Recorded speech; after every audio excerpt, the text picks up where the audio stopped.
historic first meeting of Climate and Place Committee. It's nice to see, I'm listening, I've got a bit of interruption there. Sorry.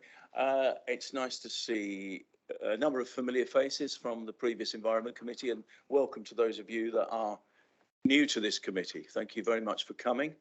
As you will have realised, we will have quite a heavy agenda in future. Actually, combining two very important aspects of the Council's work is going to be challenging. So I will attempt to keep the meetings as concise as possible within the constraints of the agenda.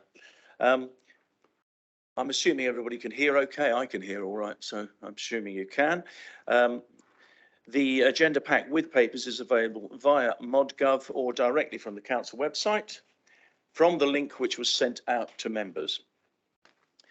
When I invite somebody to speak, could you clearly state who you are for the benefit of anyone who is listening to the meeting so that they can identify who is speaking? And I'd like to welcome members of the public, other people online, lots of people online this morning, and the press if they're in attendance. Thank you very much. This meeting will be audio recorded by the Council. Now, finally, as agendas are now viewed electronically, could I kindly request that members and officers refer to page numbers from the published agenda pack to assist all present in finding the appropriate information. In addition to the agenda, you will find that we have item 10, which is an informal session on what is known as Somerset's story, which will be officer-led. We'll have a break after agenda item 9, and I invite you all to come back to listen to agenda item 10, please. I'm having problems getting into my computer this morning, and so I'm hoping Adam will be able to prompt me when necessary. Keep an eye on anybody who has their hand up on the screen. Thank you very much. Okay, let's kick off then with agenda item 1. Apologies for absence, please. We have no apologies, Chairman. Pass on the Councillor Hobbs, Edric Hobbs. Edric Hobbs. Declarations of interest. Invite members, it says, to declare any interest. Does anybody know if they have any interests on today's agenda, other than your other council committees? No? Okay, thank you. Okay, we're moving on to public question time. Now, we've two statements in relation to item 5 have been submitted. Jamie will read those statements, but we'll read them. They're in connection with the phosphates debate. So that will come up. We'll read those under agenda item 5. So let's move on to agenda item 4, approach to Climate and Place Scrutiny Committee, and Jamie Jackson will present this. Thank you, Chair. Good morning, committee.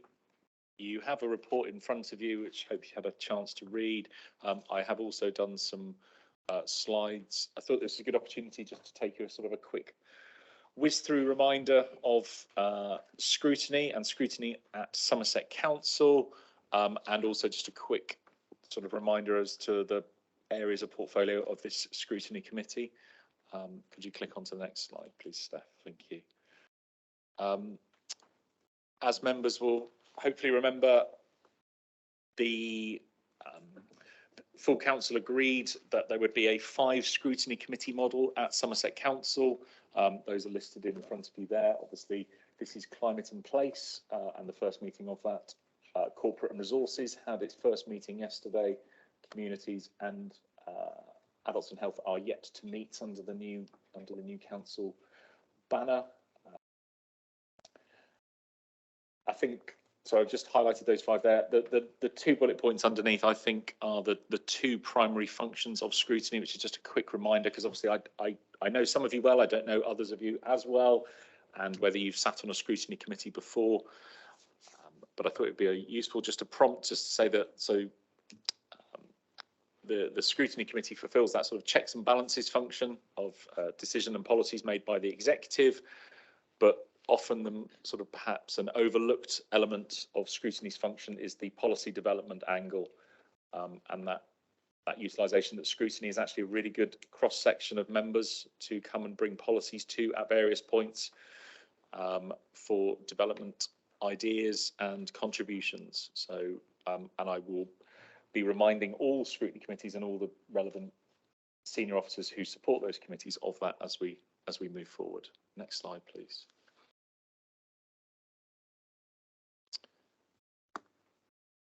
In front of you, you will see that there are 6 principles that generally are associated with scrutiny, and some of them I've already touched on in my intro.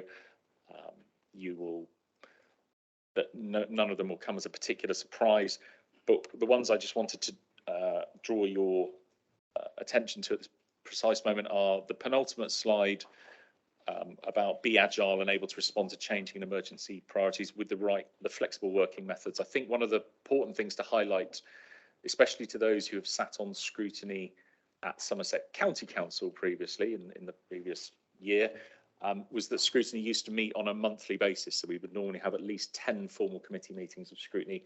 We've moved to a bi-monthly meeting process, so we will only have 6 formal meetings of each of the 5 scrutiny committees, which obviously brings its challenges in terms of agenda times.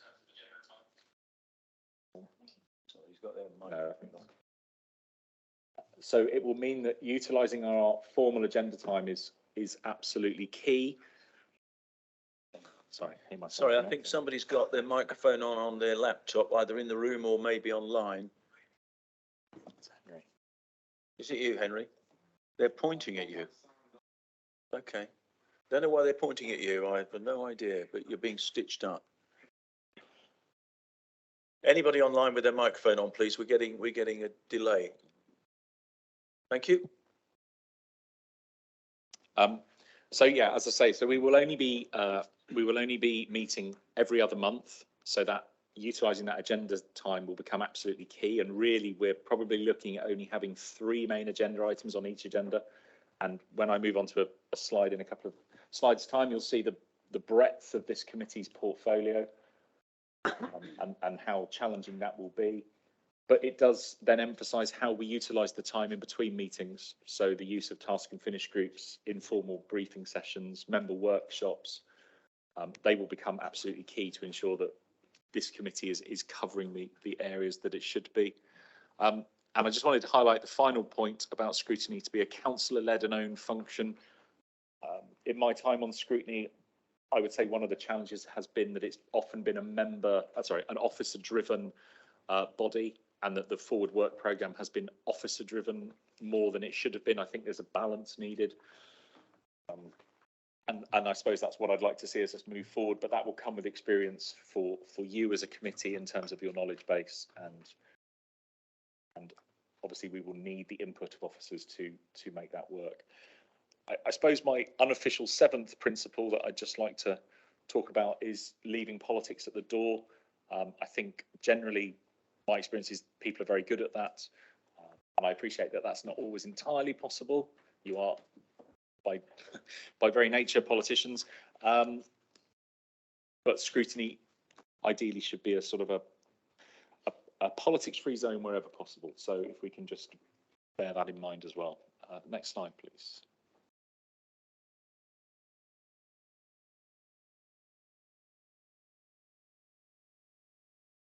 So this is actually the climate and place scrutiny areas are actually split over 3 slides, and I couldn't actually fit all of the functions on those 3 slides either. So that does give you an idea. For example, well, just as a comparison, for corporate and resources, I gave a very similar presentation yesterday, and I'm not saying their remit isn't big, but it fits on 1 slide, whereas this is over 3. So, and I'll just pick out a couple of key areas on these, and obviously Mickey and colleagues will go into further detail about those during the day. But so under climate, environment and sustainability, we have some big areas such as carbon neutrality, water management, flooding response, and I suppose one of the one of the ideas that we've already come up with in some of the early discussions between the chair, vice chair and officers is that we will probably be looking to have some sort of thematic approach to meetings as we move forward, wherever possible. So, for example, a water-based meeting or something similar. Obviously, that still gives us the flexibility to bring urgent items forward or items that don't fit within that parameter, but that will be the key. Next slide, please. Infrastructure and transport. Got David Carter here. Will talk us through some of these areas later on today. But again, you can see there's some huge hitting items there. And moving on to the next slide, part 3, so economy, employment and planning. And we've got Paul Hickson, who will be leading on that area down in the far corner. Again, I don't. When the last bullet point says major projects in nuclear power, that's a good indication that we've got some big items to cover on this committee. Next slide, please. I won't go through that slide in detail, but again, that's just talking about different methods of scrutiny, which I referred to earlier. So those task and finish groups, those inquiry sessions, member briefings, talking about different officers that we can have in or different experts that we can invite in to speak about at length and either question or, as the last bullet point says, invite witnesses to attend scrutiny committee meetings to provide that sort of evidence. So there's a lot of options that we can utilise to not just have the standard scrutiny committee meeting, and I think we will have to utilise those with the current sort of meeting setup that we have. Next slide, please. Just a quick touch on forward work programme, because I often get asked this question by members who can add something to a scrutiny committee forward work programme. So this is directly from the constitution itself. As you will see, there's quite a list of people who can add items or suggest items to the forward work programme. I would, which ranges from the committee itself, the leader, the executive, through to the monitoring officer, the county solicitor, or the scrutiny officer. I would always give that caveat that ultimately I'd say the final discretion sits with the chair on that as to whether that is what we bring forward. But there are a number of people who can suggest items for the forward work programme, and I strongly encourage you all to get into the habit of doing that. I think one of the things that I've already identified with this current scrutiny model is that having an agenda setting meeting probably a month in advance of the next committee meeting will become absolutely key, because there are going to be so many things that we could have on an agenda. So that planning is going to be absolutely essential this time round. Next slide, please. And just the final slide. As I say, initial discussions have already taken place, and Mickey has made it very clear to the chair and the vice chair quite how broader remits they have. And as I say, we will be meeting on that bi-monthly basis, and I'd ask now for good engagement with the task and finish groups. I, as scrutiny manager for quite some years now, I have often pushed back on task and finish groups because I've always said that we didn't necessarily have the staffing capacity within the team to sort of support them as well as I would have liked. I can't, for once, I'm very pleased to say I can't make that claim at the moment. We haven't. See, our team has grown in size, so I'm looking to support those sort of groups. So please come forward with those suggestions, and we will try and take that forward. And just a final opportunity to introduce my colleagues Steph and Steve Taylor, who will be supporting me on this committee, so you will undoubtedly see and hear a lot from them as well. Any questions? Yes. Yeah, I just wanted to take this opportunity to kind of say hello, and we've got our 3 service directors here, 2 in person, 1 online. Kirsty online, reflecting the fact that we obviously had quite a major flooding incident that we're still dealing with. So just wanted to record my huge thanks to Kirsty and everybody across the council who's been involved in that response, and now the ongoing recovery. As ever, there are lessons to learn, which we are making sure we will do, and keen to do that. But just, yeah, huge effort from everybody. In fact, I think I've still got mud on my trousers from various different parts of the county in its different hues. But if I start and then I'll pass over to David, Paul, and then Kirsty. And Paul will, as part of his update, will also just give a quick summary of planning, because planning, as ever, is slightly special and with its own special arrangements. So we just thought it was worth touching on the kind of governance implications of that. So for those of you that don't know me, I'm Mickey Green. So I'm the new Executive Director of Climate Place. Really important to me that climate and place, those two words are at the top table in terms of our executive structure in this new council, and the way we're working as a team and with lead members and all members, in fact, it's definitely to kind of bring our three areas together. So I guess, unless I unavoidably can't, you will see me at all of these meetings, primarily kind of supporting the chair and vice chair, and you'll see the service directors, as many of them as possible, but in particular, they will be there supporting their services when they're bringing an item to you. An apology, starting with apology as well. Lateness of papers, I guess we're 6 weeks into the new council, so it's just been a very manic time, but hopefully once we've had that conversation now and before the next meeting, you won't see that happen again, and we will have a much clearer sense of the forward plan, not just for the specific agenda and details of the next meeting, but that forward plan looking forward 6 to 12 months. And again, hopefully you can see from the agenda today and the points we're making under kind of paragraph 3.9, it's a huge portfolio we've got. It's absolutely vital we nail this, and for the future of Somerset and its residents. Reflecting what Jamie was saying about the role of scrutiny, I think it's our job to be open and honest with you, but I think that we get the best out of it when we're doing that early. So that's why we've kind of come up with that proposal of looking at themes. And you'll see, for example, under the EV charging update, we've included an update on fleet policy. So that's something that will go through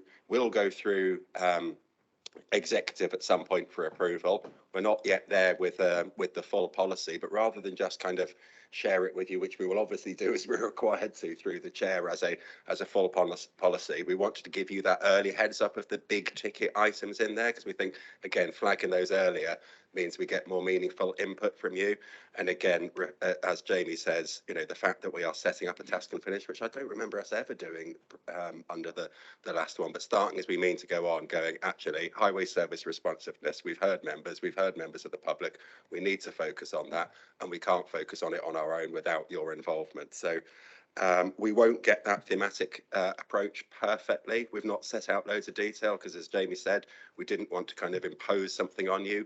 We think the combination of that thematic approach with making sure you have got a robust performance report coming at suitable frequency, which includes but isn't limited to the kind of climate and ecology related actions, meaning you get the chance to kind of ask questions ranging across the whole thing. But we're hoping that thematic approach means that we're having earlier conversations. That necessarily means some of the detail won't always be there, but it hopefully means we can involve you in a richer conversation. So tentatively, our proposal is to do a watery themed one next, as Jamie outlined, and that would have Wessex Water coming along.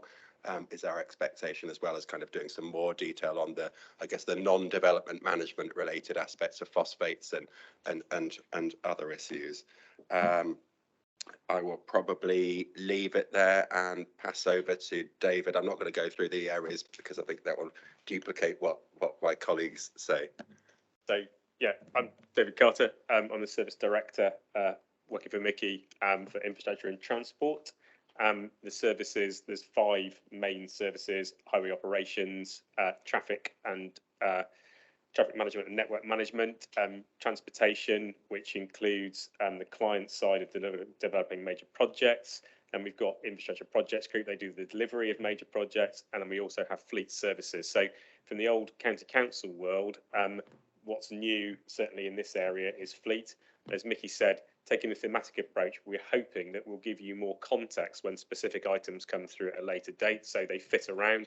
Quite often at scrutiny, when there are 4 papers that are going to executive or council, actually it's the wider issues and implications that the paper people are interested in. So by taking a thematic approach, and certainly over the first year, we'll hopefully build everyone's knowledge of what we're doing, what we're delivering, and how it all fits together. To hopefully, as I say, give a bit of context when it comes to individual papers. Pass on to Paul.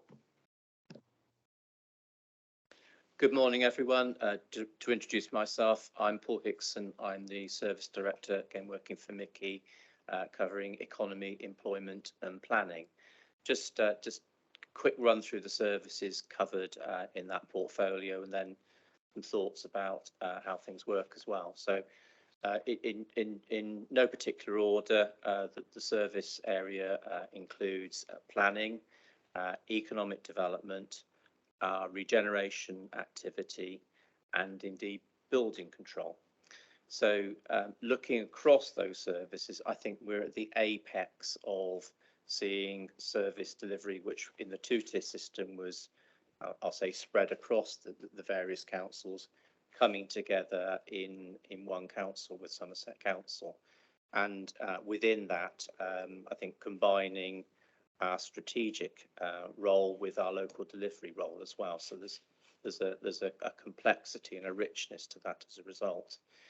Just looking at the services in turn as well, I think in planning, it's worthwhile just mentioning that we have obviously an established system of manage our business in planning, just seeing that our chairs and vice chairs of our area planning committees in the room, and online the chair of our strategic planning committee as well. So those bodies managing on behalf of the council its development management functions, as Mickey has said. In economic development, the role of the council spans marketing Somerset as a destination for investment, how the council engages and supports growth in our business community, and how we ensure that the skills of the workforce and opportunity for our residents and employment is available as well. So that's a broad spectrum. I think it's worthwhile saying also that economic development is an arena where policy and opportunities are forever changing. So it's a dynamic area of work as well. So just a few areas of context on the portfolio. Thank you. Thank you, Paul. Is that it? Anybody else? Oh, Kirsty. Hi, good morning all. Apologies I couldn't be with you in the room this morning, but just a quick introduction from me. So I'm the Service Director for Climate, Sustainability and Environment. And under that comes waste, water, so that's the Somerset Rivers Authority and the LLFA, and coastal. Climate change and all that comes with it, ecology and the Civil Contingencies Unit. I'm really looking forward to working with you all. We've got a rich history, so I'm originally from South Somerset, been involved in many task and finish groups, so I'm really pleased there's resource to be able to support those, and I've already got a few ideas in my head that I'll obviously talk through with you all in the weeks to come around some areas that I think Scrutiny could really add some value for some of the policies that we're looking to develop. And I think that covers the main points. Thank you, Kirsty. Well, thanks to all the officers. Questions, Alan?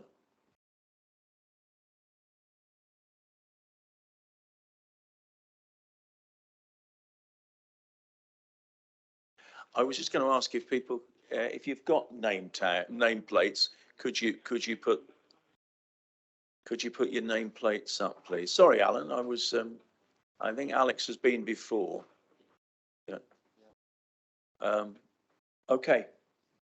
Thank you very much. And if they could sort of face me, because I have a tendency towards mental blocks when I'm calling people's names. So if you wouldn't mind, I can see. Yes, Simon. Thank you. Thank you, Martin. Yes, I'm Councillor Simon Coles. I'm here at this meeting in an observational capacity. I don't normally sit on this committee, but there's an item on phosphates and planning, and that is, of course, of great interest to me, which is why I'm here this morning. Yeah, thanks for explaining. That's very important, especially on a new committee. Are you okay, Alan? Right, fine. Any other questions? All right, let's. Sorry, I've got one. Oh, sorry, Dave. Thank you. I mean, I hope it's okay to make observations as well. We often get asked for questions, but I must admit, as I think indicated in Jamie's introduction, part of, I think, what we're here to do is make our own suggestions and make our own input to what goes in. So I'm certainly one who's keen to do that. And by way of introduction, I'm Dave Mansell. I'm the member for Upper Tone. Just comments on some of what we heard. I do feel a bit concerned that we're meeting every 2 months. We do seem to have such a tremendous spread of responsibilities, and we used to have far less responsibilities. It felt like on scrutinies I've been involved with in the past, and we used to meet monthly and still struggle to keep up. So we will have to see how that goes. Task and finish groups sound potentially good. So again, let's see how those go. And the idea that we will have early input and councillor opportunities for councillor-led processes. Now, it's approach to scrutiny, and I've been involved with scrutiny both at district and last year at the county. Something we did at the district, which I think was really good, was as part of the scrutiny agendas, we had trackers early on for written questions and for recommendations we'd made. It's so easy for things that are said at scrutiny committee to be lost and forgotten. That if they can actually be recorded as part of the agenda and what responses are given, I think that's really helpful and shows, you know, what is happening with the things that we raise. As I say, that was standard practice at Somerset West and Taunton, and I would commend it to be considered here as well. I'm not sure, but this clearly we would normally have forward plan on the agenda, and it's sort of part of this report. I'm hoping it may be okay to make a few requests as far as the forward plan is concerned, if that's okay. So just looking at items. I think so, Dave. If I can Yeah. interrupt you, I'm just looking for advice here. Is this the forum to do that, or should Councillor Mansell email them in, or should they be copied to the group? I'm happy to take them. Okay, yeah, fine. Thanks. So so a few just quickly, then a couple of sort of slightly more substantial ones. Just on waste and areas that I was involved with before, I know there's a business plan for implementation this year, so I hope that will be a theme for you know, at least for part of one of our meetings. Under transport, two very sort of active areas that are underway and developing is active travel and public transport with the bus service improvement plan being implemented. So I hope we can have those as a theme one time.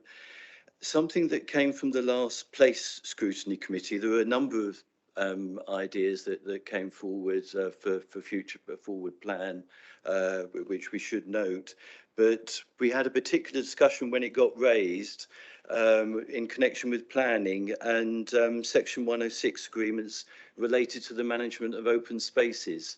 And once it was discussed, it turned out it was a really common issue amongst members, whereby there were difficulties with on the ground with how those were being implemented, and so I certainly hope that will be picked up before too long. And last two,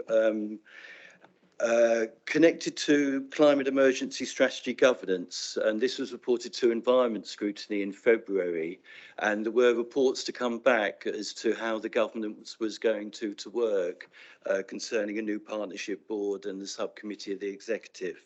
And for me, that's a particularly important item, so I hope quite soon we will get that report back so we know how the climate emergency strategy is going to be progressed.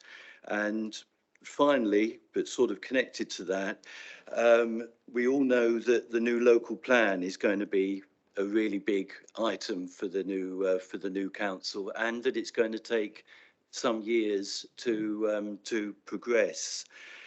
Now, I hope we can have a report on that, indicating the timetable. But by way of a sort of early input into that, looking at it from where I'm sitting at the moment and being aware that it's going to take many years to do the local plan, we've got some priorities and some items which are quite urgent to address. So when we do get that report, I hope that it could include the possibility of looking at an early development planning document as part of the progress for the local plan, so we can get some of our priorities addressed earlier on in the process.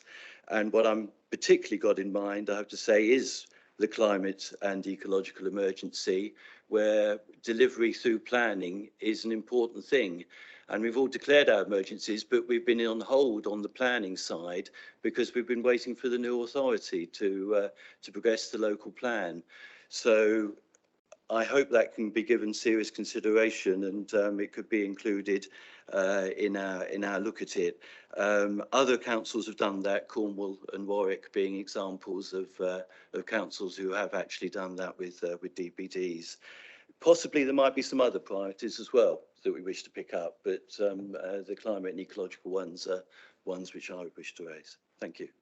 Thanks, Dave. Does anyone want to pick up? Mickey, would you like to pick up on that? I've got 1, 2, 3, 4, 5, 6 points there.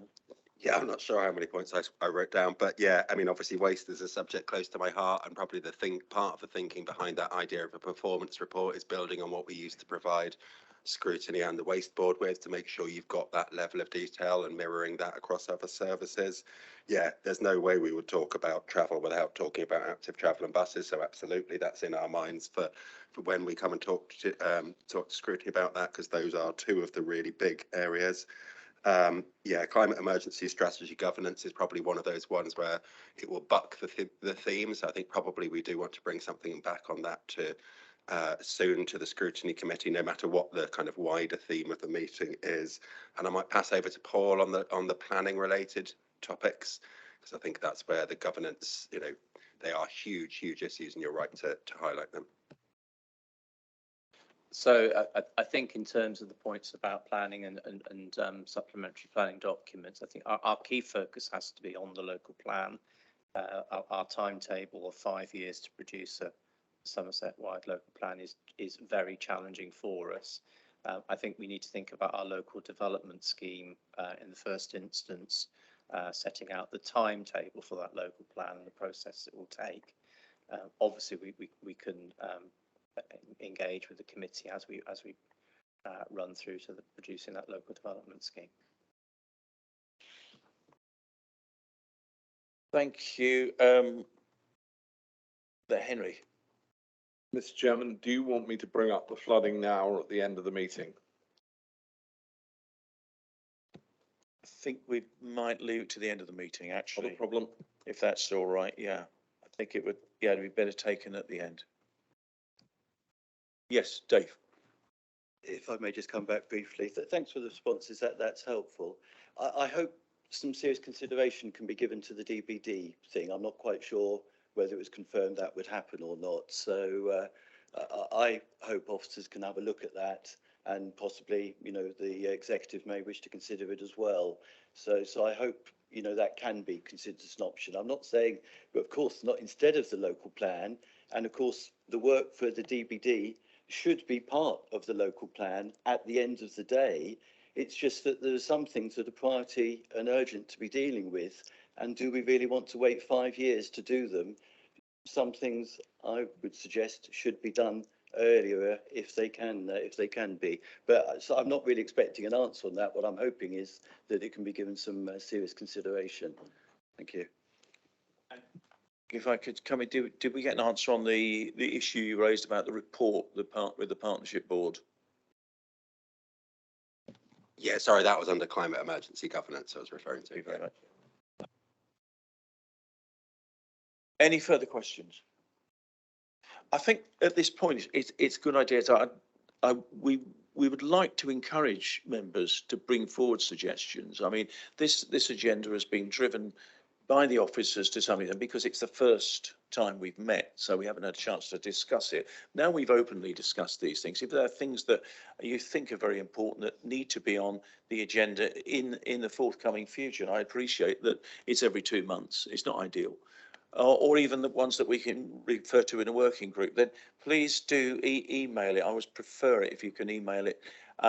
Probably I would suggest in the first instance to myself, Adam, Jamie and Mickey, I would think, to feel that if you've got something you want to bring up for future meetings, that would be most useful. That's what we're here for. All right, thank you very much. I'm going to move on to item 5, economy, employment and planning, phosphates update. Now, are we going to take the questions first or after? Okay, we've got a couple of questions that have been held over from earlier on, and Jamie will read them. Thank you, Chair. So the first statement submitted by Dr. Andrew Clegg. I am a former research chemist who has lived in Martock on the Parrot for over 30 years. I was responsible for guiding Martock neighbourhood plan to fruition 2 years ago, only to find that all new development had been put on phosphate hold, rendering the South Somerset local plan and ours with it out of date. When I looked into the Ramsar phosphate issue, it was immediately clear that there was a dearth of local data and remediating policy was therefore being built on extrapolations from a national modelling system. As the classical standard phosphate test is a simple and reliable one, I set about with a small group from several Parrot parishes planning a detailed mapping of phosphate flow in the Parrot, the Yeo and many of their tributaries. Our work is supported and funded by the parish councils of Hazelbury, Plucknett, Merriott, Martock and Hewish Episcopi and by Langport Town Council. It covers the Parrot and its tributaries from South Perrott to West Sedgemoor and includes the Yeo downstream from Wetmore. We regularly share and discuss data with scientists from Natural England and the RSPB, who own much of the West Sedgemoor SSSI, and seek advice from staff of 2 universities involved in the field. Conclusions from 2 years of surveys are now emerging, and a number are significantly at odds with some assumptions on which recent Somerset policy is being built. This gives rise to some concerns, one of which is that the current Somerset policy outlined in this agenda item tends to focus on only one aspect of this complex issue to the detriment of others. A second concern is that while Parrot catchment nutrient neutrality is per se desirable, it is likely to have minimal impact on the Ramsar moors and distracts attention from the main problem. The real issue is the very high concentration of phosphate already in the river sediments deposited over the years, mainly by our 11 sewage plants, not one of which removes phosphate. We are now publishing our data as it is collected on www.somersetlevelsphosphate.org.uk and through periodic short single topic reports which we will circulate to the new councillors, many of whom we are already in contact with. We look forward to regular future exchanges as the new authority takes on the task of addressing the deteriorating state of the levels. Thank you. Anybody have a point to add? I'll ask whether any officer wants to come back first, if you don't mind, Henry, on that. Paul. Thank you, Chairman. Just to say, in response to Dr. Clegg's note, I think we'd absolutely say that understanding the evidence is really important in a complex technical field.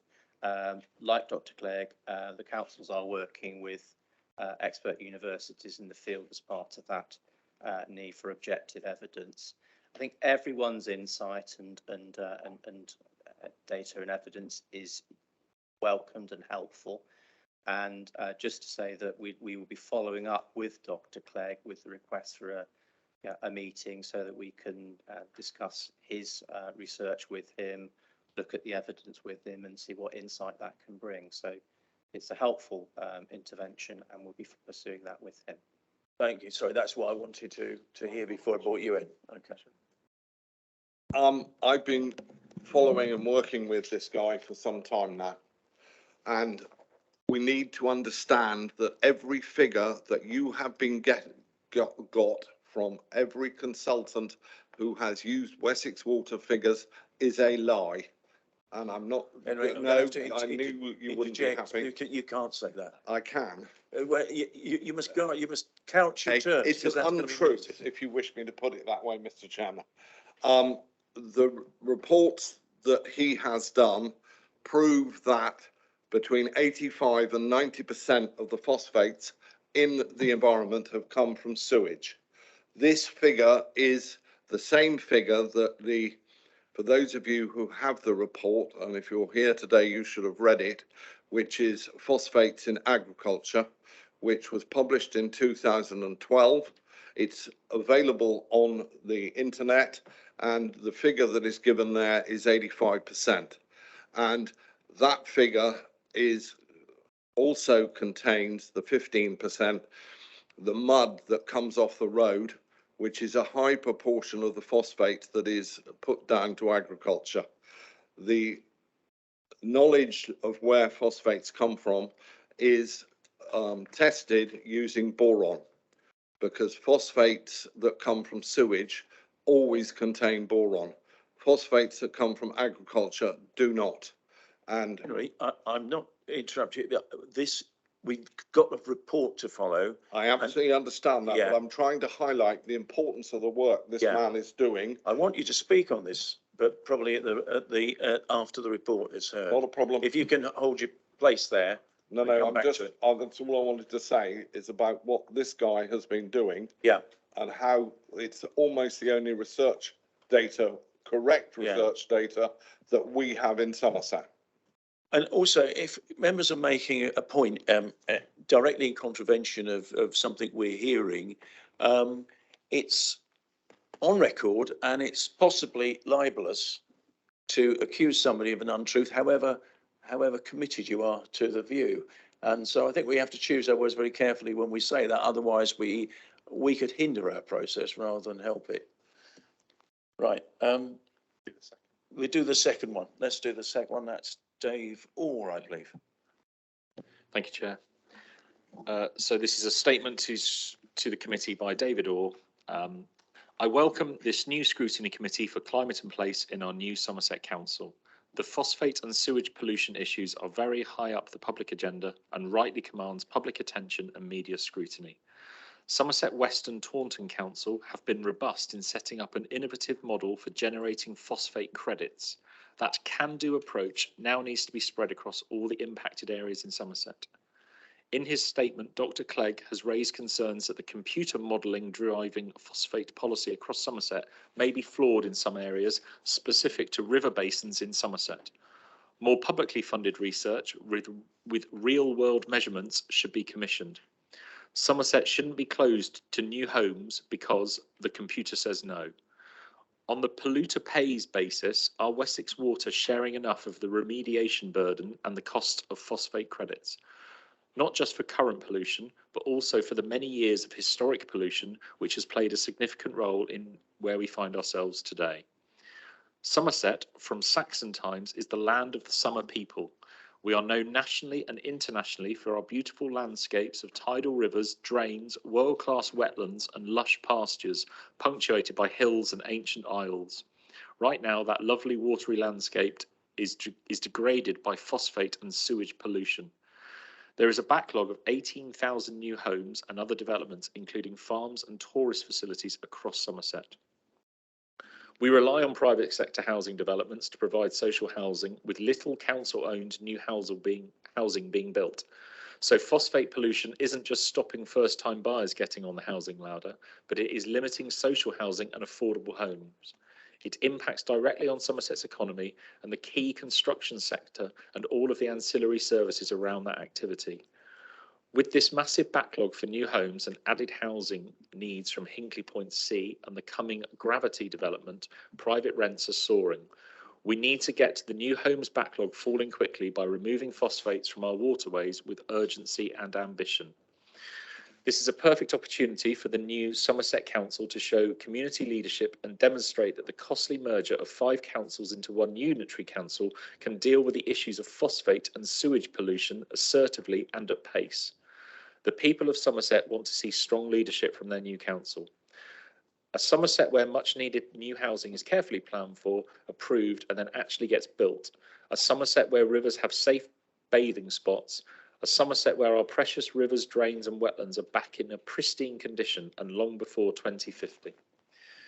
The Americans got the first manned mission to the moon in just 9 years. Surely this council can set stretching targets with Wessex Water and other stakeholders, including the farming community, Natural England and the water industry regulators, to significantly reduce phosphate pollution by 2025 with large-scale removal by 2035. That is the challenge that this committee, all councillors and our new super council needs to rise to and meet. Thank you. So I guess the question is that achievable? Is it the time to ask for any officer that wants to come in on those points that were made directly? Paul, okay. So thank you, Chairman. Obviously, we'll cover in our update presentation a moment where we are in terms of the work in general. But just to say a few points in relation to Mr. Orr's statement there. First of which would be to say that obviously we agree with his reflections on the significance of the phosphates issue, both in terms of its environmental impacts and also its socio-economic ones. So that's important to say. We also share with Mr. Orr the reflection about the need for innovative approaches where needed and for a can-do approach to the problem as well. I think it will come through in the presentation that that's very much reflected in the work of the previous councils and of the new council, acknowledging that many of the key roles and powers sit outside of the remit of the council in this respect. Just to say a little bit more about that innovative and can-do approach. It's been reflected in the approach to nutrient credit schemes and looking at trialling solutions where feasible as well. I talked about, and I note Mr. Orr's commendation of Dr. Clegg's work, reflected on that in the previous response. Just to say as well, I should have said it at that point, we do have an existing dialogue with Dr. Clegg that's run over the last couple of years, so that's not a new development in a sense. Thank you. Thank you. Okay, I'm sure that now we can move forward, I think, to the presentation, and I'm sure some of the questions that have been asked will. There's a question online coming in. I do beg your pardon. It's Tony Locke, Councillor Locke. I'm sorry. Yes, do come in with your question. Thank you. Good morning, Martin. Good morning, everyone. Could I just have a bit of clarity on what Paul said? The briefing he was referring to, is that the briefing on phosphates for all members on the 25th of this month? Yeah, Paul. Thank you, Chairman. I was actually referring to the presentation to this committee today, but Councillor Locke is right to point out there's an all-member briefing later this month as well. Thank you very much. Thank you very much. Okay, I'd like to move forward if we can. We're running very much behind, and this is a really contentious issue, and I'd like to hear it out, actually. So it's Alison Blom-Cooper and Andre Sestini, please. Good morning, members. Just to introduce myself, I'm Alison Blom-Cooper. I was formerly the Assistant Director for Strategic Place of Planning at Somerset West and Taunton. I suppose I now cover the West area, but also I have been chairing the officer project team across the Somerset authorities on this phosphate issue. So I'm here today. Obviously, we've already heard it's a very complex issue, and I'm not going to be able to do it justice, I don't suppose, in the time that we've got available. So this is a high-level overview of where we are and the journey that we've been on, I guess, in the last couple of years. As Councillor Locke has pointed out, there will be a more detailed briefing, which will hopefully enable members to ask further questions and get more detail. But if I take us back a bit, nutrient neutrality issues not just here in Somerset. As at March 2023, there were 74 local authorities affected. Obviously, that number is probably slightly reduced now that some of those authorities are now unitary authorities. But I think that kind of tells you the scale of the problem. And it's arisen because the Somerset level, for us here in Somerset, because the Somerset levels and moors have been in an unfavourable condition. And particularly a case that arose in 2019, the Dutch N case, which is referred to in the paper, which changed the way in which the habitat regulations were applied, so that instead of it being de minimis for small scale projects, we started to have to look at projects in combination, plans and projects in combination. So however small the scale of the development, it was potentially affected and impacted by the habitat regulations.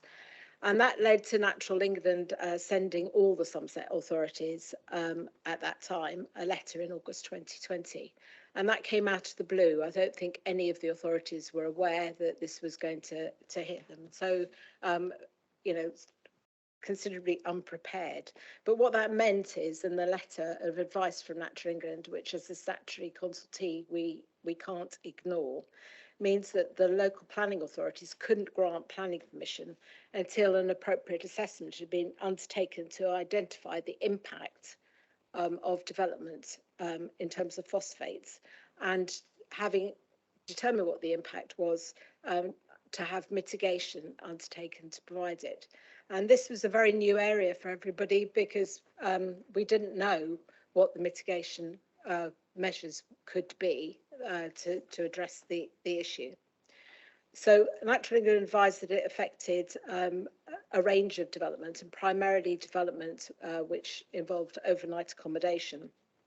You know, so because of the impact on our sewage systems.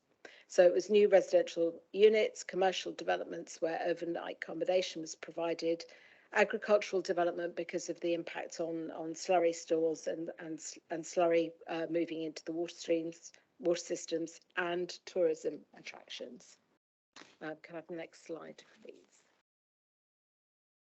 So the next two slides just really tell you the journey that the Somerset authorities have been on following that advice note from Natural England in August 2020. As a result of that, I mean, obviously we didn't have a budget, so we were lucky enough to get some funding from Homes England because of the impact it was having on housing delivery. And as has been mentioned, there were 18,000 homes identified in the respective adopted local plans, which were potentially held up by this issue. And particularly the Taunton area was affected because of the large strategic site allocations. And it was really on the back of that we got funding from Homes England, and we were then able to do some work to understand what the impact was and how to calculate the impact of particular developments and what the phosphorus need to mitigate was.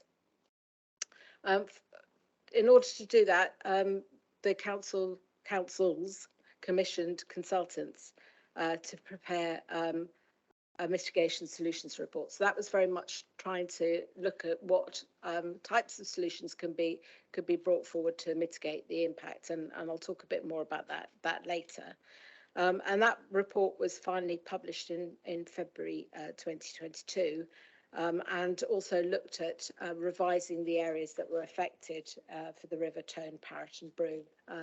They did some more detailed mapping to try and understand that. And as Paul has already mentioned, we have been in dialogue with Dr. Clegg around these issues for some time, and obviously we're keen to find out and learn as much as we can about it.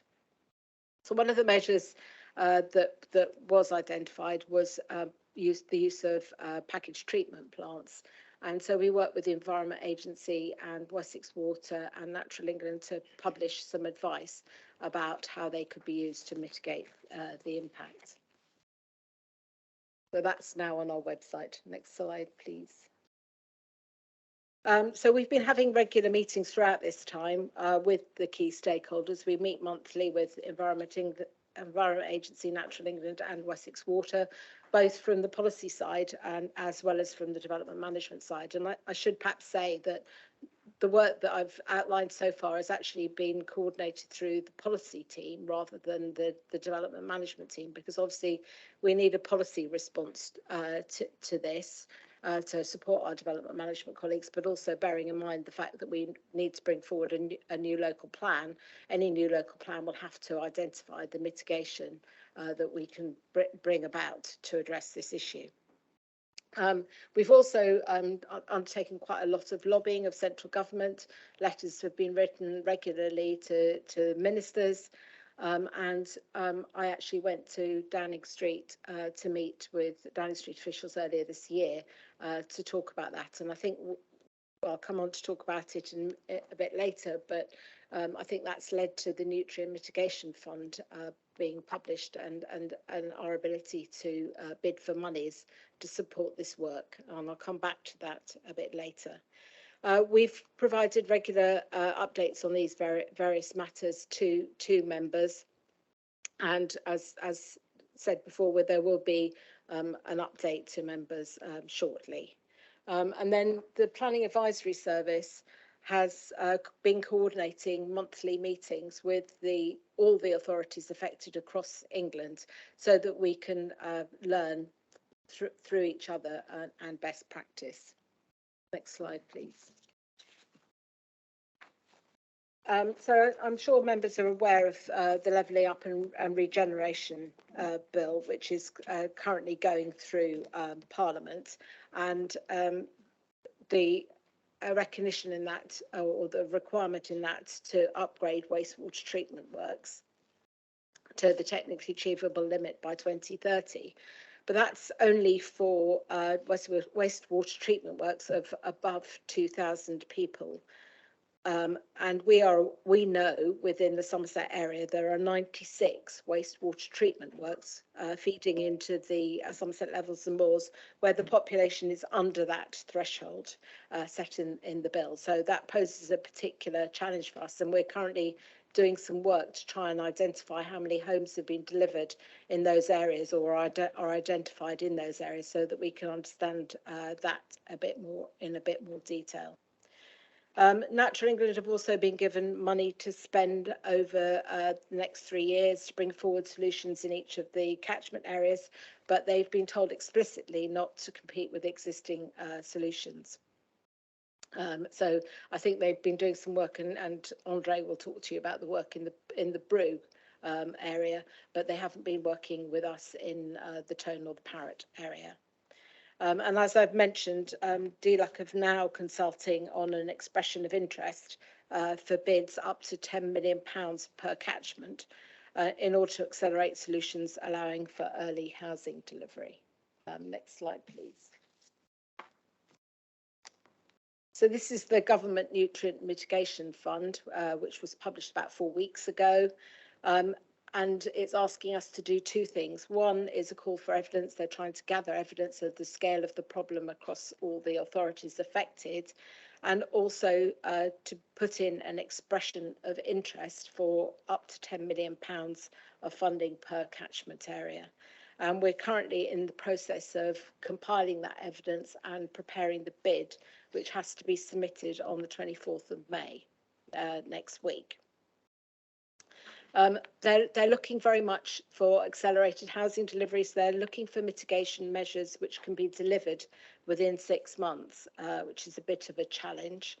We're hoping that because they've announced future funding rounds in autumn 2023 and spring 2024, that we will be hearing quite quickly as to whether or not we've been successful in those bids.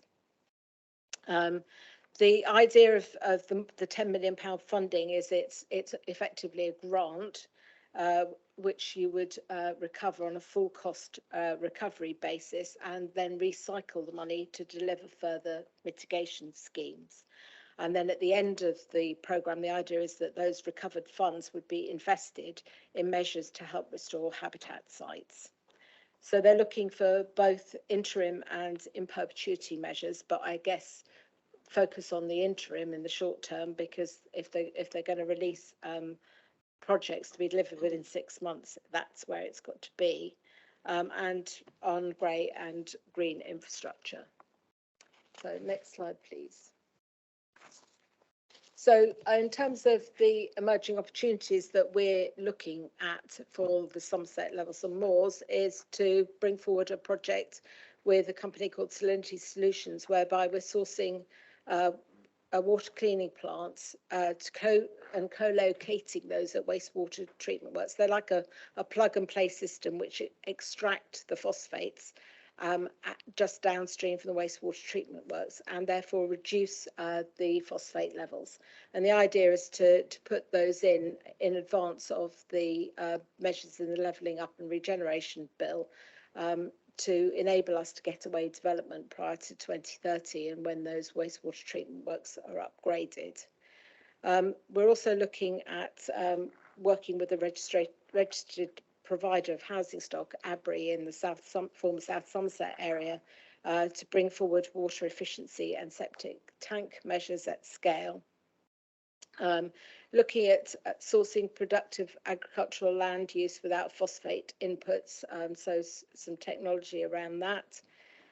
Looking at programs for septic tank upgrades to packaged treatment plants, and then in the longer term, looking at land use changes, including wetlands and both single site and brokered solutions. So we're currently working up that bid, and as Paul has already indicated, working with one of our local universities to support the monitoring of those schemes. Some of these are quite innovative and haven't been trialled before, so we need to test them and to see how effective they are. Next slide, please. At the same time, the councils is continuing to support applicants who bring forward their own phosphate mitigation solutions and not being necessarily reliant on credit schemes or other measures that we might be bringing into play. So we have seen some of our larger strategic sites in particular bring forward their own wetlands or use fallowing of land in order to get away projects.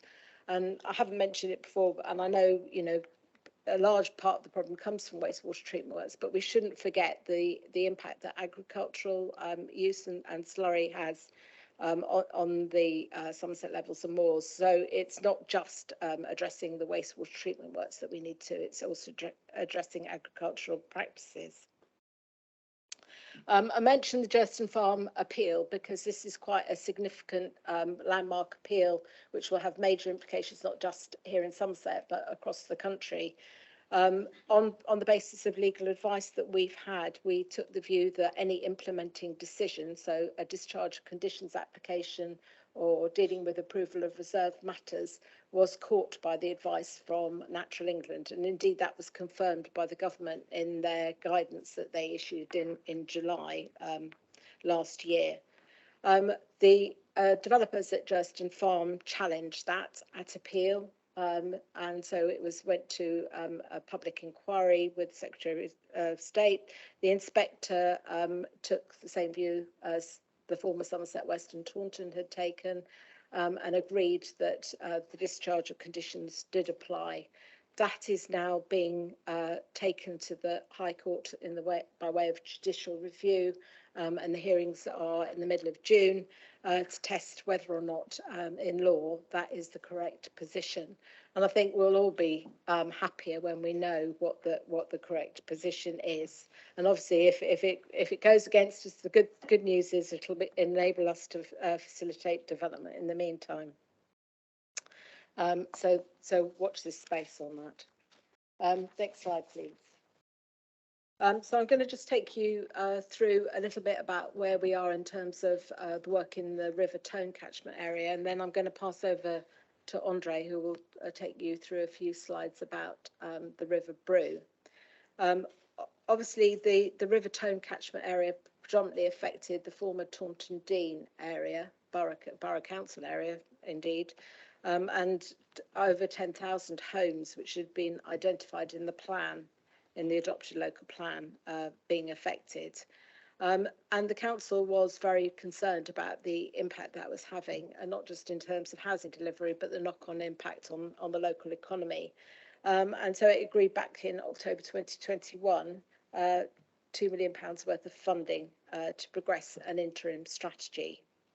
And on the back of that, a phosphates planning subcommittee was set up, and that agreed the criteria that we would use for the allocation of NEP credits arising from the mitigation strategy. And in this essence, the criteria prioritised minor applications for housing development, i.e. housing use classes and traveller sites, applications that exceed affordable housing policy requirements, and those applications which were ready to go, as it were, i.e. the discharge conditions applications were put to the front of the queue because we wanted to try and make sure that it was implementable development and it could be brought forward and commenced on site within 3 months of planning permission being granted.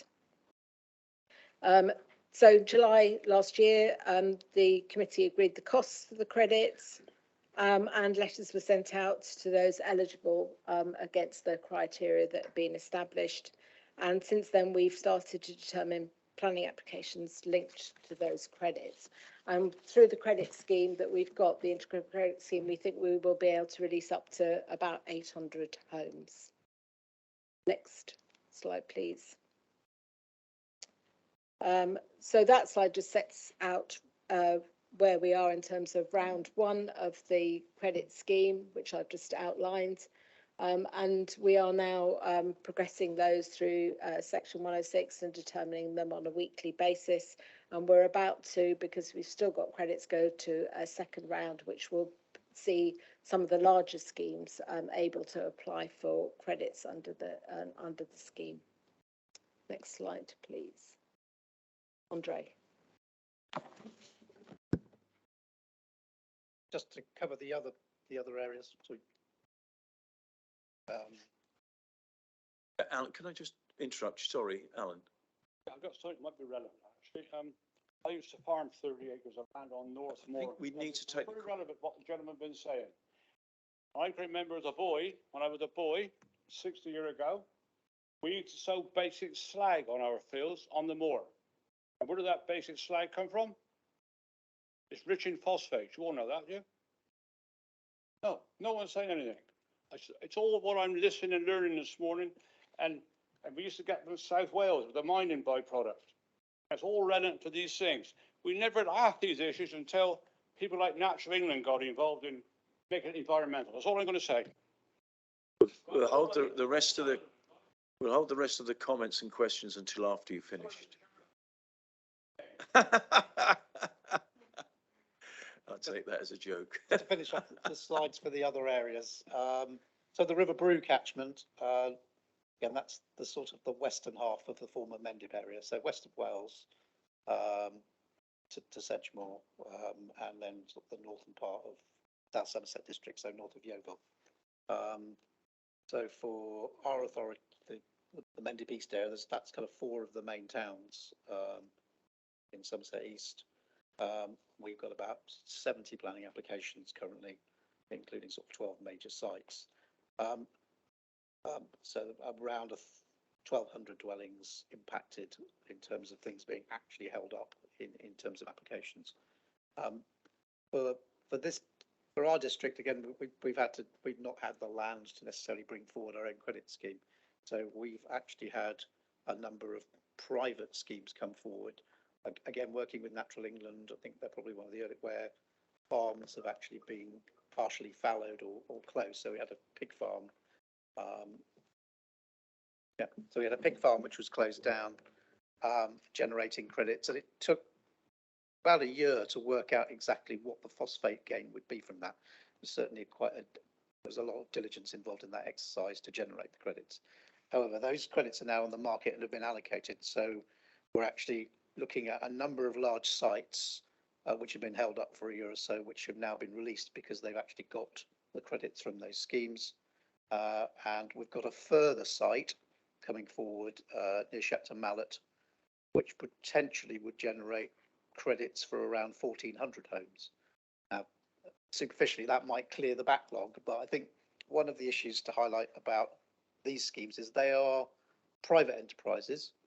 I know from the Manor Farm one, they're looking at maybe 60 to 70,000 pounds for a phosphate credit. So we're still in the early days of and I think a concern we have is that clearly is the only scheme in operation. So there's not a lot of competition, if you like, at the moment in terms of those credits. But they do at least give an option now, which wasn't there before in the group. and we seem to have got a reasonable model of securing the Section 106. Clearly, those sorts of schemes are not ones we necessarily want to see as a long-term thing, but they give us an interim level of credits we can take forward. I think we don't want to encourage, neither does Natural England, seeing farms being taken out of business just to generate phosphate credits. In the River Parrot, so mainly the former South Somerset area, again, there've been a number of measures looking around using water efficiency, using the range of different types of mitigation that was in our Somerset report. So registered providers retrofitting stock to use less water. And again, as with all these, there's a process to go through. It's not as straightforward as simply saying, well, it has to be a genuine improvement. And of course, we've now got the end trade scheme, which is operating in South Somerset, which is bundling together a number of different mitigation measures, which will then kind of go through an auction process. So the farmers, they put together schemes for a number of different projects, and then those are being sort of sold on the market. Again, don't quite know what the prices will be for that, but again, that is going to release a significant number of homes in the South Somerset area.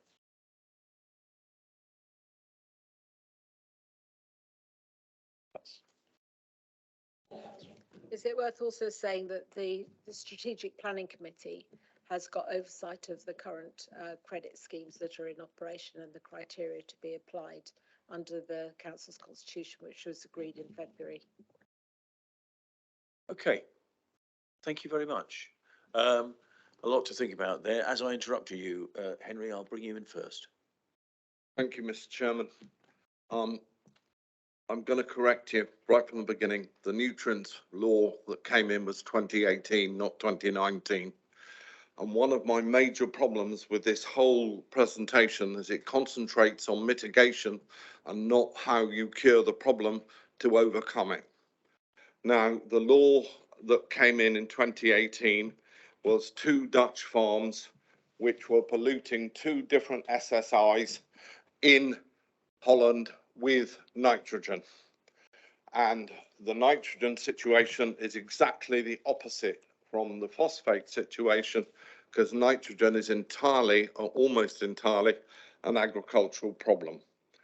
Natural England decided to take this 2018 Dutch N case, as we now call it, and bring phosphates in under its wing. The situation is, and for people who don't know the case, is that until you have cut the pollution in the SSI to 1/2 of the sustainable level, you are not allowed to add to the pollution coming into that SSSI. I'm very happy for any officer who wishes to correct me to do so, but that is, as I understand it, the position and the law. At this moment in time, the Environment Agency have estimated that the pollution, the phosphate pollution coming into the SSSI on the levels is 3 times the sustainable level, in which case we've got to cut the pollution coming into the SSI by 6 times. Now, these mitigation things that are being put in place do not achieve any of those goals, none of them. And the reason is that the levels of phosphates that are in the mud at the bottom of the river, and you'll have to excuse me, I can't remember the word for when the rivers release the mud, the phosphates from the bottom and then put them back in again, are somewhere between 80 and 100 years before those levels of phosphates have been cleared. That being the case, I voted against the mitigation scheme that came in front of South Somerset District Council in 2021 as a member of the executive, because I had done my homework prior to those being brought forward. I have always believed that the calculator is good news. Now, to achieve the release of the planning, we need to work out a way of stopping the phosphates entering the SSI, not mitigating the inputs at this stage. And the only way of doing that is to put a constructed wetland, and I'm willing to tell those who don't know what a constructed wetland is, on the entrance of the rivers as they come into the SSI. If you do that, you will then clear with maintenance, and it will cost money to do both putting them in and maintaining them. You will remove the input of the phosphates coming into the SSI, which is the only way of resurrecting our planning. Now, if I can go on to... Let me interrupt you a minute. Councillor Hunt on the line's asking what an SSI is. It's a site of special scientific interest. And that is what the position and the importance is of the nutrient case in 2018. Mr. Chairman, do you want people to ask any questions about the end case before I go on to the mitigation scheme? Well, I've got a question, so Tom. Yeah, I'd just like to ask Councillor Hobhouse, when he said about the wetlands, is it technically like a filter before it goes into the river, so it clears it? A constructed wetland is exactly that. It's a filter. So you take the river and you divert it with an overflow. So when you get flooding like we've just had, the overflow deals with it. And you are creating a marsh with mud and a settling tank for the river, basically, so that the phosphates settle out. You remove the reeds in the marsh every 2 to 3 years, and you remove the mud every 10 years. And that removes the phosphates from the river. Okay. Anybody else want to come in at this point? Yes, response. Because if you don't mind, this is quite a long address, and I think it makes sense to break it up. I don't think we disagree with you that what we're seeking to do is to bring the Somerset levels of moors back into favourable condition. What the planning system is trying to do is to mitigate the impact of development so that we can get that development away and allow people to get on and build homes. And it is very much just mitigating the impact of those developments. It's not doing anything to deal with the underlying condition. So I absolutely agree with that. I think that's very important, Alison. I took that to be the case. But okay, and let's go with Mark.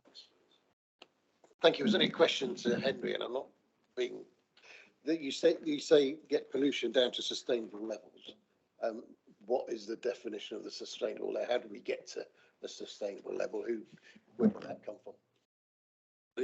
That comes from the 2018 case in Holland, and the Environment Agency, the EA, have estimated that the pollution from phosphates in the SSI and the Somerset levels is 3 times the level that is sustainable. And that's an EA decision. Thank you. I've got, well, Matt, I'll take Matt.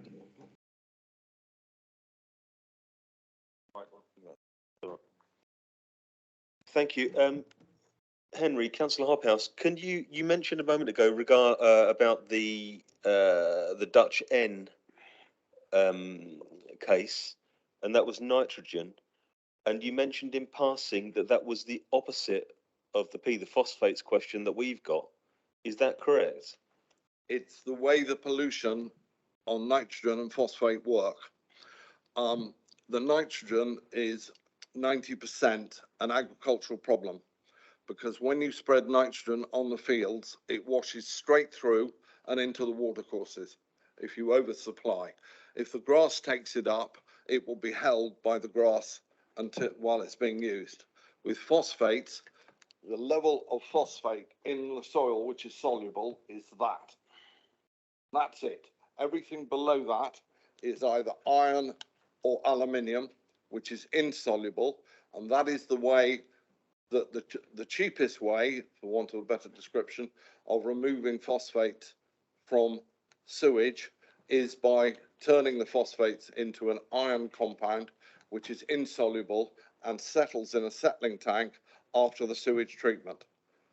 I can go into more depth on the sewage treatment with phosphates if you wish me to, but that's what we're talking about. But but my point was that we're not approaching the problem we have now with the solution they have for the end. Conversation that I'm getting a bit concerned about. I'll let this run and then we can't keep asking questions across the floor.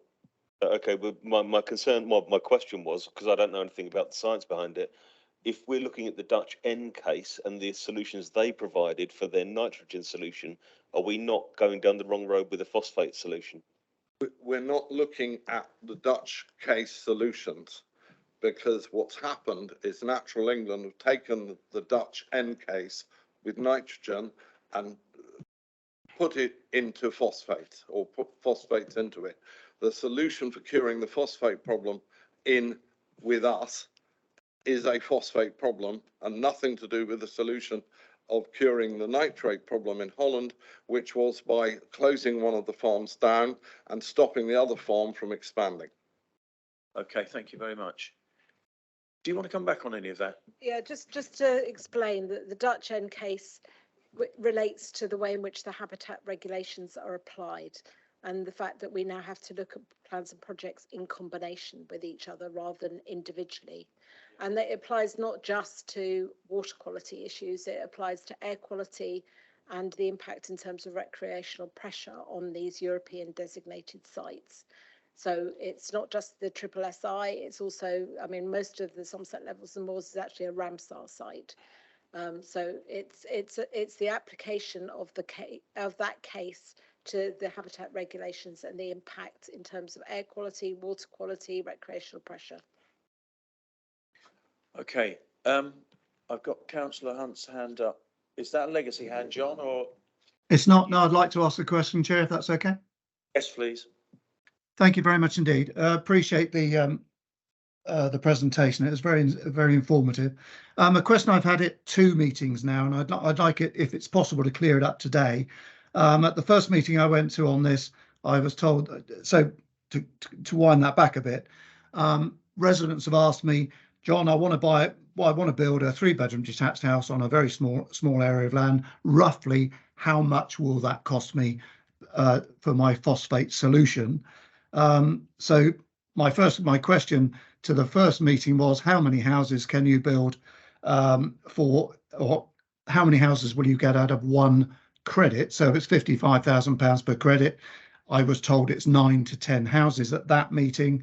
So I worked that out at about £5,500 to £6,000 a credit. So I could then go back to the resident saying it's going to cost you roughly £6,000, but it could be more, but just as a guesstimate for them.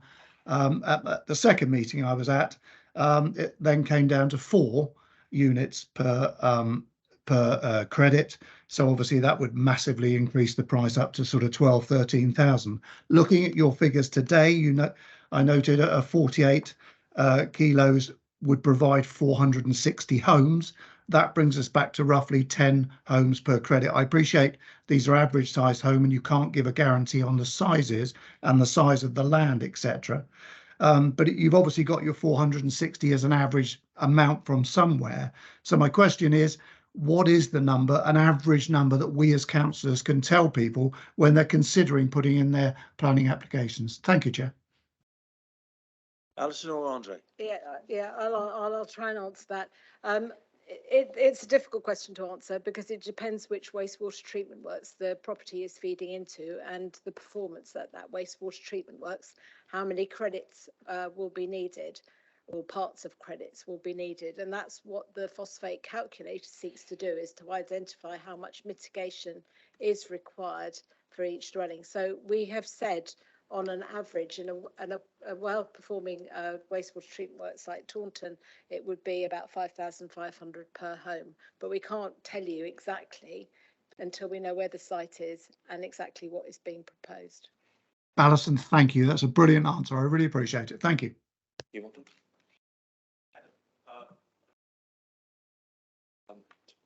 Thank you, Chair. 3 quick questions, really. Do we have a plan B if the funding application to Natural England or the government's fund application isn't successful? Is there a plan B as to how to progress things? Is there an overall plan or timescale for the nutrient neutrality and development mitigation side, where everything will be sorted and everything will be relatively easy for a developer or housing an applicant to navigate, sort it out in a DPD or other document that we adopt? And is there an overall plan and timescale for improving the status of the Ramsar site, the SPA, the SAC, sorry? And is that the council's responsibility to have that plan, or is it Natural England or the landowners? Thanks. Okay, I'll try and answer those questions. In terms of Plan B, I guess our Plan B is to continue doing more of what we've currently been doing. So we've got a scheme whereby we're working with landowners, and indeed, as part of our bid, we're going to be working with the Farming and Wildlife Advisory Group to look at potential sites to bring forward further schemes. So we will be continuing to do that. We'll be continuing to work with our bigger developers to bring forward their own strategic solutions, like the wetland that we've seen at Staple Grove. So we will be continuing to do that. Obviously, the Levelling Up and Regeneration Bill, if it goes through, means that the amount of mitigation that will be required post 2030 will be significantly reduced. It's not going to go away completely, though, until the Somerset Levels and Moors is back in a favourable condition. And as you've heard, that is a longer term project, and it's not the council's responsibility. I think our responsibility is to work with the other organisations and agencies to help facilitate that. And I know Kirsty's team will be looking to build on that and to do work around that. Thank you. I think that's a very important point. Is this is a contentious issue. It raises a lot of emotions in many of us, actually, but we can only do what our remit allows us, and I don't think we should forget that around the table. But I'm glad that we're having a general briefing on phosphates for the whole council later on, which we can actually hopefully learn more. Tom.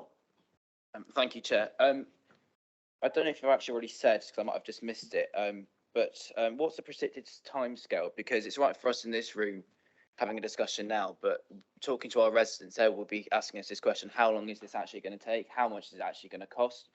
And then the other question I did have, are we going to be working with other councils by any chance? Because a lot of rivers, they do come connecting from different counties. Let's say, for example, the River Brue, because I represent Wincanton and Bruton, so the River Brue goes straight through Bruton and also my other villages. But also comes up on, I've just looked it up, on the western edge of the Cranbourne Chase and the west of Wiltshire Downs. So will we be working with other councils to tackle this issue? Thank you.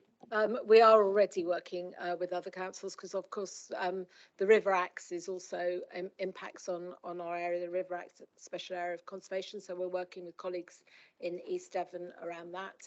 We're working with colleagues in Dorset around the Somerset Levels and Moors because they're also affected by that. And through the Planning Advisory Group, we're also working with other councils more generally to understand what solutions other people are bringing forward and what innovative ways of working there are. So, yes, is the answer. Bringing in Marcus, I think you asked to speak. Yeah, thank you. I've got the feeling Henry was only halfway through. Yeah, but I've just a couple of questions briefly, just before he continues. So from what you said, we've got 96 wastewater treatment plants, basically owned by Wessex Water, that are basically not fit for purpose at this time. Would that be that? There's another couple of questions, Alison, first of all. I'm not saying they're not necessarily fit for purpose. I'm saying they will not be affected by the Levelling Up and Regeneration Bill because that only deals with bringing wastewater treatment works up to the technically achievable limit for wastewater treatment works above the 2,000 population. Okay, but I can say they're not fit for purpose if I want to. If they have an issue, they know where I live. The other question, I suppose, would be: you talked about the money, and one is £10 million, because I think you said £30 million, which I assume was throughout nationally, and I suppose it's £10 million by any way near enough. And the other question was regarding the High Court appeal that's happening in June. If that appeal is successful, which who knows with the way courts work sometimes, what does that mean? Does that mean the last 3 years have been wasted?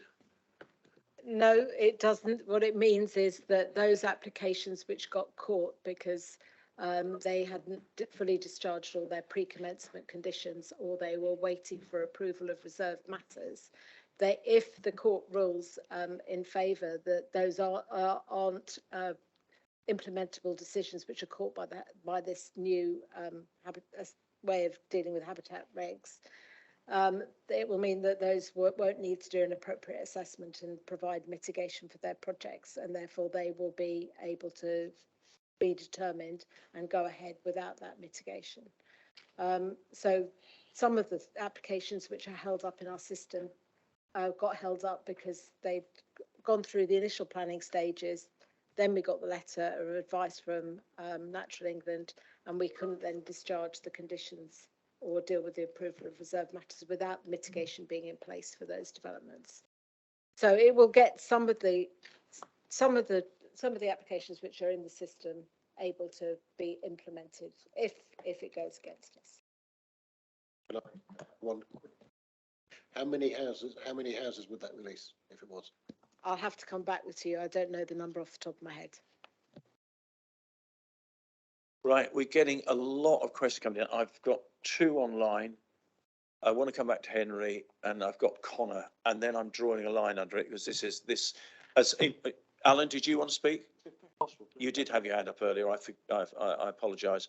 Then that's it. I've got to draw a line under it. This has gone on far too long, although it's an incredibly important subject. And I'll give the officers a chance to reply if there's any specific questions. Right, okay. Where were we?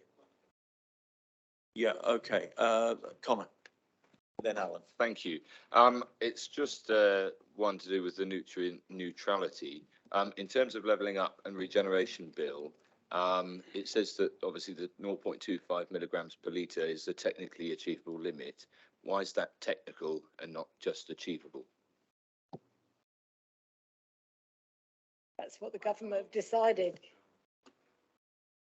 I'll come back to you to answer that. I can give him an answer here and now. Right, okay, I concede. Go on. To answer your question, they can get it down to 0.01 of a phosphate as is of now, and they do that by treating it, followed by a addition of a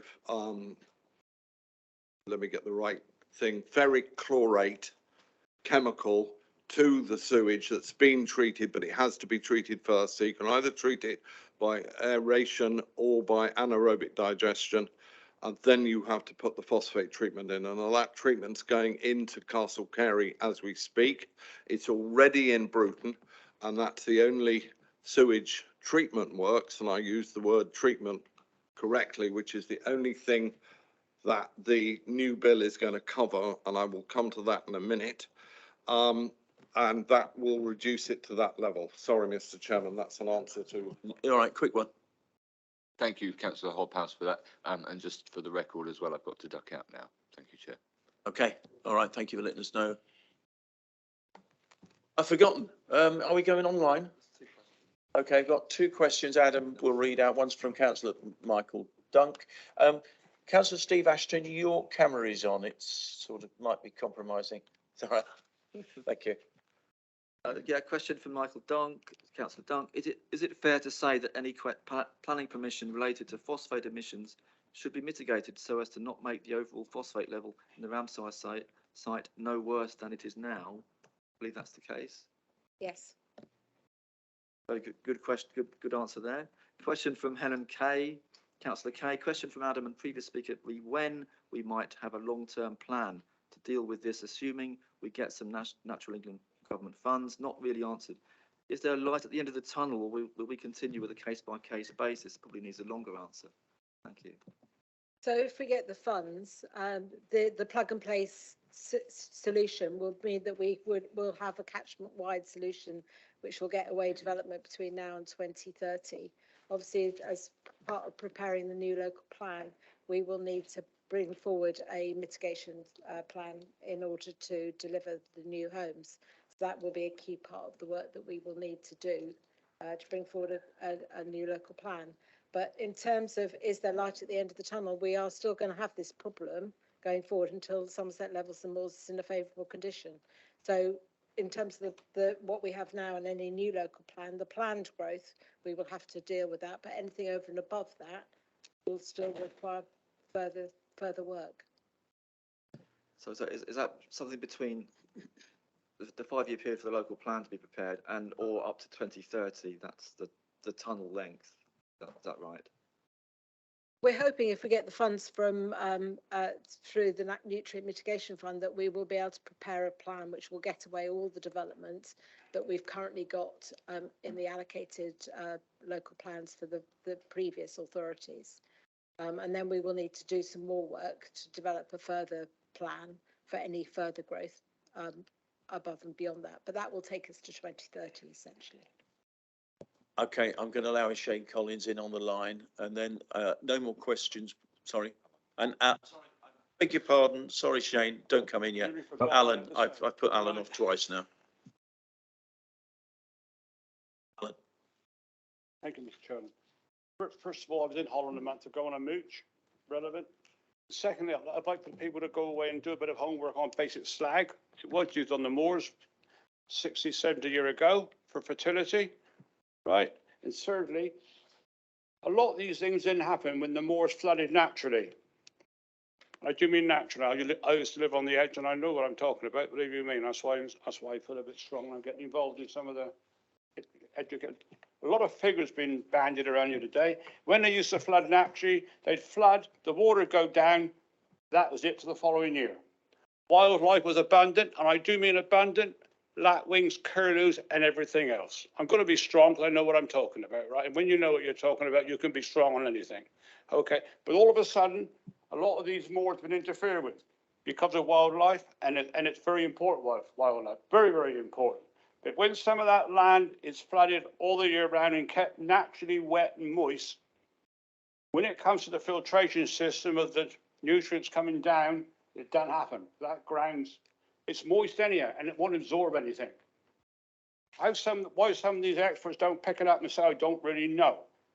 Farming practices have changed, I'll admit that, but they all got to earn a living and they've all had cheap milk for 25, 30 years. But that's going to change unless things end dramatically in what I can see of it, where I'm sitting to at the moment. It's a very complex subject, and planning's always been complex on its own. And when you involve this as well, it's an absolute minefield, I think, to be honest. And I sit and listen to everybody, and I'm taking it all in. But you know, experience of life sometimes is a big thing. Thank you I very much. mentioned the word slag, and nobody else had heard that. No. That word this morning. No. Okay, thank you very much. Yeah. Good sorry. point. Thank you, Mr. Chairman. Let's take Shane, and then Henry, and then that's it. You're not on speaker, Shane. That's better. Yeah, thank you, Chair. Fascinating presentation. One question, it seems like quite a lot of our problems are due to the technology we use for loo systems. You know, it takes about 9 litres of water to flush a pee or a poo away. What I'm interested in exploring is the new technologies of waterless toilet systems. Where, you know, at festivals we generally use toilets with no water, a bit of poo, a bit of sawdust so that it stays dry. You put a lid on it for a year, and then you put it on the fields after a year. And a question probably more directed at Andre. How are we getting on with waterless toilet systems for new housing, and how, you know, might that be a way through? The other things coming onto the market are these new sort of completely enclosed septic tanks. I can't remember is it a packet container, I think is the phrase. But yeah, just a question for Andre, with these new technologies for toilet systems, might that be a way to allow some development? If not in sort of vast housing developments, but more individual off-grid type developments. Thank you, Shane. Good question. Andre, would you want to come back? I think we look at all solutions. I think you're right about the scale. Some of the things that are appropriate for maybe 1 or 2 houses, or some holiday accommodation aren't necessarily going to be scaled up for larger housing schemes.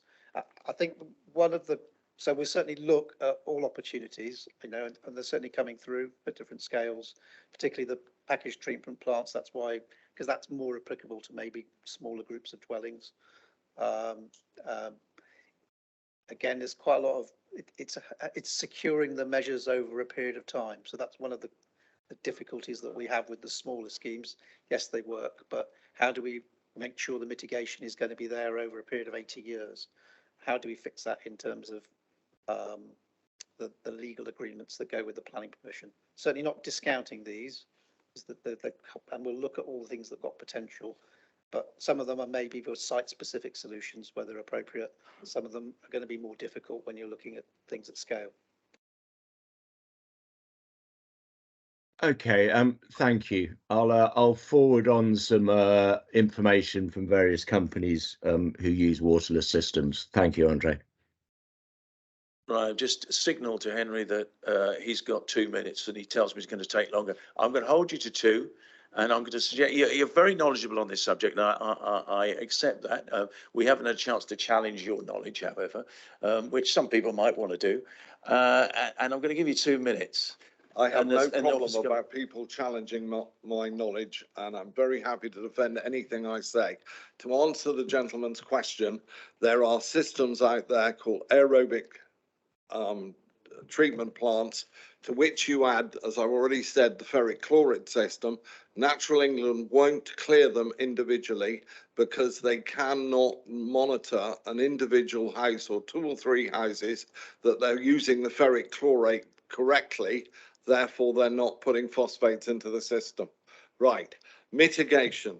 We are now, for those of you who don't know, N-Trade is owned by Wessex Water, and every single credit system that they're going to put through, they're earning 10% of the money that is going through the system.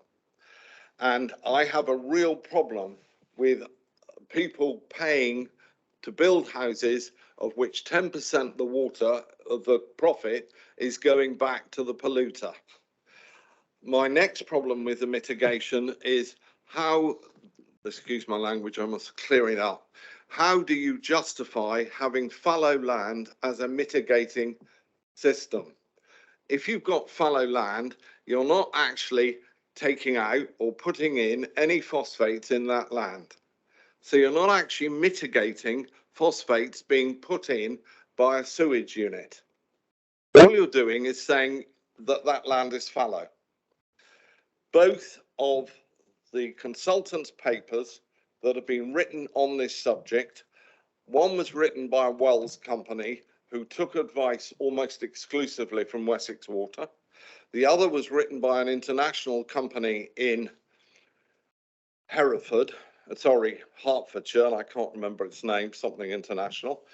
And what I find so difficult to come to terms with either of the mitigation schemes is that the most effective mitigation scheme for agricultural farmyard manure is injection of that material into the soil. Now, as I've already said, phosphates, the soluble phosphates are in the first 2 inches of the soil. So immediately you inject farmyard manure 6 inches in, it goes straight into insoluble phosphates. My other problem with the mitigation schemes is that if you look at, and I can get you the research papers to prove it, the amount of phosphates in the water in Somerset, in the water in Hereford with the Wye Valley, and in the water in Cambridgeshire, you will find that the amount of phosphates in the water in Somerset, which is a animal county, and the amount of phosphates in the water in Cambridgeshire, which is an arable county, are the same. And that proves that the animal input in Somerset is very similar to the agricultural input in Cambridgeshire. And I'm being saying I will stop. I could go on for some time on this subject. We really, really, really need to get the scientists involved. If you are having Wessex Water here, could we please invite the gentleman from Martock to come and talk to us at the same meeting? And could we please ask for the research unit at Wallingford, who have done all the research on phosphates in water, and I can't remember the name, it's a hydro something research unit, to come as well, because we need facts on what is causing this pollution, not what we're being given by Wessex Water, and I've not used nasty words this time, or by computer analysis, which is what we had when we last discussed phosphates. I've taken that on board. I hope the officers have noted that, and thank you very much. Is there anybody want to come back on that? I'm sorry, looking at officers now. No, okay. Right, well, I suggest we're running way over now, and I suggest, however, we do need some sort of comfort break and to use a lot of litres of water to that we've just complained that we're using. So I'm giving 5 minutes.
Can we return to our seats, please, ladies and gentlemen? Thank you.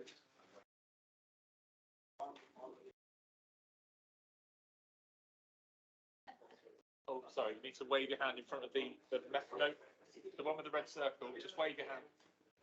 Alex Brooks just left. Oh, is he? Yes. Have you not?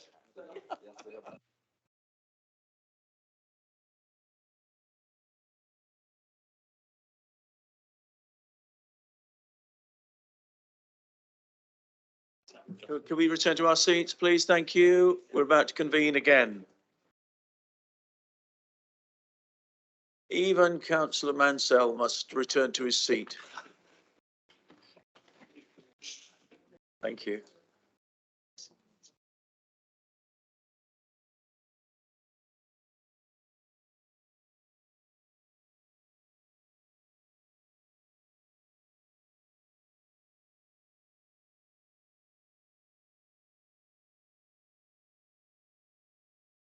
Owing to the fact that welcome back, this session has overrun considerably, we're going to have to postpone the informal session that we were planning as agenda item 10.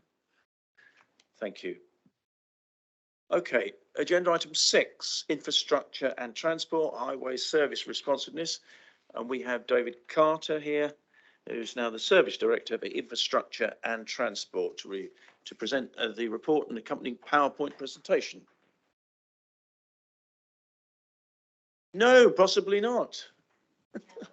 There isn't a PowerPoint presentation. So I just made that up. So the paper is obviously embedded. Hopefully everyone's read it. I will just give you an overview and a précis, and then take questions. I think hopefully members are more interested in taking questions than me going verbatim through the report.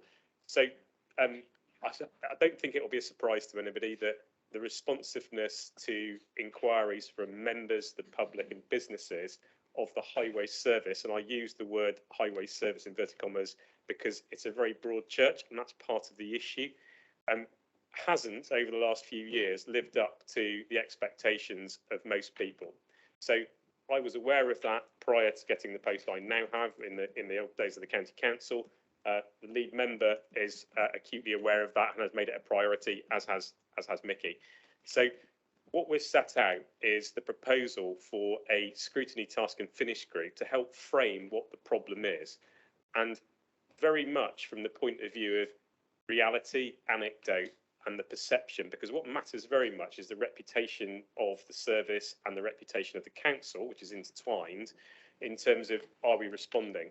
So I think the report sets out the point that it is not that we can respond and deliver everything everybody wants. It is simply that we should be responding quickly and informatively and explaining where we are. Now, there are lots of reasons for that, which I don't want to go into, but the suggestion is the task and finish group would also look at that and perhaps look at some of the issues that are arising as a consequence of the responsiveness, and perhaps some of the responses that are perhaps confused on our side. So I'll stop there, Chair, and happily take any questions, comments and queries. Yes, Councillor Height, Venti. Thank you very much, Mr. Chairman. I got one question, but I have got to come with something first. In January, there was a big area with a long pothole that was partly amended. Then you came back a couple of weeks ago, and I happened to pass, and I spoke to the men like I always do when highways are working, and I am nearby. I always recommend them on their work.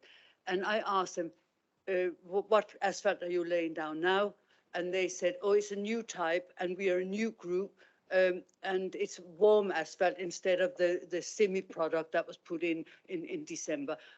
And they said, but we are only compacting it and then we're going to leave it, although it had to be kept free of traffic for 24 hours.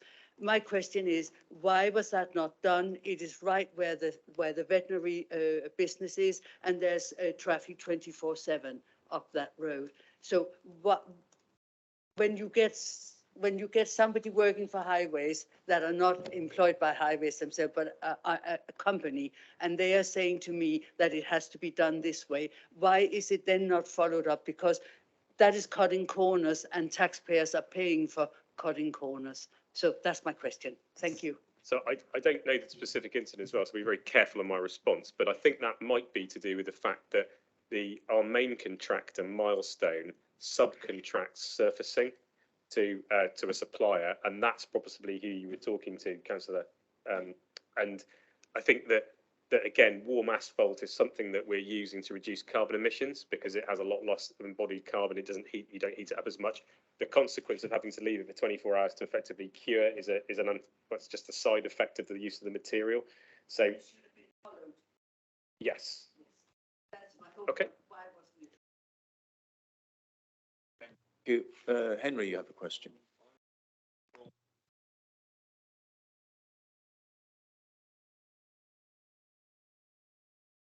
I would like to volunteer for the task and finish group to start with. And secondly, I'd like to thank the highways people for their very rapid and extremely good dealing with the flooding situation, where I have 70% of the flooding in my division. Thank you very much. Dave. Thank you. I'm potentially interested in being involved, depending what it, and perhaps my question may sort of reflect that a little bit. Yeah, yes, and I think I've seen quite a bit of this, within the ward, to how, confusion that arises from response, and there is good work done, but I can sort of see the reason for this, because it is a very common area that comes on what response you get back from highways. But when the pothole is just mended, everyone's happy and don't mind what the communication is or whatever. But it's clearly when that's not the outcome for whatever the problem was. Just looking at the stages of what's planned, and it's sort of fairly rapid as task and finish normally is.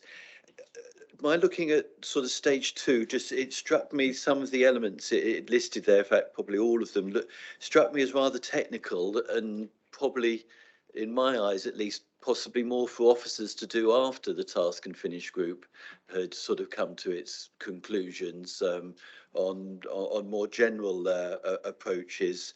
And just in stage 4, it was talked about visiting other organisations, partners, user groups, other councils.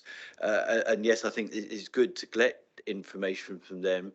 But I was sort of wondering, this was starting to look like rather demanding task and finish group with an awful lot of work to do and asking to get into a lot of technical details. So I will say that was putting me off a bit. So that's the question, I guess.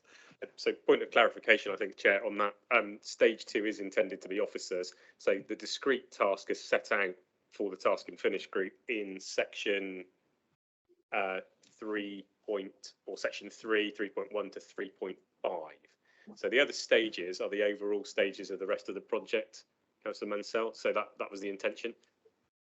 So if that wasn't clear, I apologise. We'll make that. Very helpful. So more interested. One online. Councillor Helen Kay, please. Thank you, Chair. I'm an observer today, and I confess that I haven't read the paper. I have had experience as a member of trying to contact officers and not getting a suitable response, things not being resolved, being left hanging in the air. I was recently on holiday with a very experienced friend of mine who she's been a councillor for over 20 years in London, and she says that the way she works is she makes a member inquiry and it's logged. And I don't know if we need to do something like this. I think it might be, from a member's point of view, a broader issue about how we get responsiveness from officers. But she also said there's usually a customer service promise, and I believe we've got one of those as to what our response times will be for the public. So I just wanted to sort of throw that in there about whether or not this task and finish group will look at also member response times. Thank you. I think it's a very good question because there is, and this is sort of the complexity which officers will look at, but I think it needs to be raised by members in the task and finish group, that there is a response time that we pledge for inquiries that's public, but we actually have a process for member casework as well, which was, I think, went out to members last year and from the Democratic Services team about dealing with caseload work. So we do have to square that off because the caseload work could effectively be the same thing. Members could make an inquiry as the same as the general public logged on a system, but at the moment member inquiries are slightly different because of the way that the caseload works. Does that make sense to members? Hopefully that's familiar to them. Adam. Thank you. Could you send a reminder to members about that, please? I think we've talked, several other colleagues have said similarly. There's something somewhere, but it's so long ago now. Could we have a reminder about the casework system? One for Dem Services, because Dem Services sent the original proposal out. Is to send a repeat email about the casework management system, enable members to talk to officers and it'll be managed in a better way. Otherwise, it's random emails from everyone, isn't it? Thanks.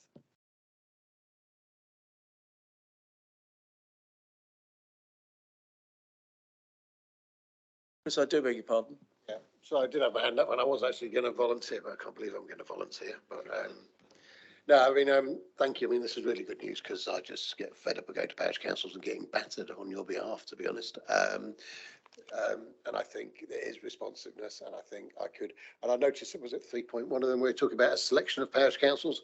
I think the danger is that you're going to have parish councils moaning if they're not part of that selection. And I do think that responsiveness is something we do need to look at, and also just general communication if I'm there. So I'm quite happy to volunteer. And what I would say is apologies because for some reason my paper wasn't loading up in a strange tab. So I've only just really had a good look at it. So apologies for that, Chair. Right, I'm looking to the officers now. So where do we want to take this? So my suggestion is those that volunteer or take your shilling, Chair, to go on the council and printing group. It's probably best that your geographical areas, it's the parish councils in your geographical area that you ask. That would probably be the easiest thing. I think we accept that what's going to happen is that people who have had bad experiences will come forward and tell us, but that's fine because actually that's what we need to know. The vast majority of correspondence that we have, nearly about 25,000 a year, are resolved pretty quickly. It is actually those cases, which are the minority, but there are enough to have caused concern over the last few years that we want to do. So it is absolutely going to be negative experiences that we want to understand, but it's more the context in which they've happened and what didn't get resolved so that we can build a system that is responsive. Some of the problems we have, to give you a bit more of a view, is that people ask a question about something where they perceive that the highway service should be able to, for example, install traffic management in their village. The highway operations service, as it's set up at the moment in Somerset Council, isn't responsible for that. That is another part of what comes underneath my area of responsibility. So I think one of the outputs will be to try and make sure the responsiveness and the way that we deal with inquiries is how the public and parish and members perceive the service probably should be structured, and that's something for a longer term piece of work to look at that. Yeah, Marcus. At the same time, and I presume this is what I would say for the task and finish group too. When they do, I mean, obviously some parish councils have very strong views and not necessarily correctly. So they seem to think that obviously, and I'm not picking on any particular, but sometimes you do get a bit parochial and think that everything in your parishes needs sorting out ASAP. And what I would say as a member, I did have an experience recently where I actually did send an email to Highways, wasn't even sure if it was the right person I sent it to because a bit new, didn't quite know where it should go. And actually the problem gets solved. I don't know whether it got solved within the week. So I would say I'm very proud of that, and I've told a couple of parish councils about that situation. So thank you, whoever did deal with that. Delighted to hear that. Are we looking at actually sending an email around to invite people to this then if we want a broader committee? Or are we looking to put hands up in the room now? I know, I'm looking for help. Councillor Hyde. Thank you. I just want to say that I would like to volunteer. Not that I will shout and scream at highways, because I have relied on them since I became a councillor in 2009, and I've always had a good working relationship, and I will defend them to the day I finish in 2027. So I would like to do that. Sounds like an offer you can't refuse, frankly. Yes. Are you volunteering? Yeah, I'll volunteer. Be careful. Anyone who puts their hand up now will be considered to be a volunteer. No, I will volunteer. Yeah, okay. So, yep, we've got 1, 2, 3. I've got 5 Marcus down on my list. And I think Dave is hovering. I think Dave might have his name down and decide after the first meeting whether he wants to be on it or not. The ideal number, I think, is 4 or 5, isn't it, Jamie? Yeah. So, okay. Yeah. Good. We've decided something. Very good. Can I move on? Lovely. I'm going to move on to agenda item 7. And if there's anybody listening online who would like to join that committee, can I?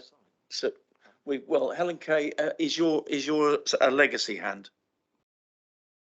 Yes, sorry, everybody. Yeah. Okay, good. Okay. Right. Let's move on. Item 7. Yes. Climate, Environment and Sustainability EV charging update. Now, this is David again with Nicola Bowen.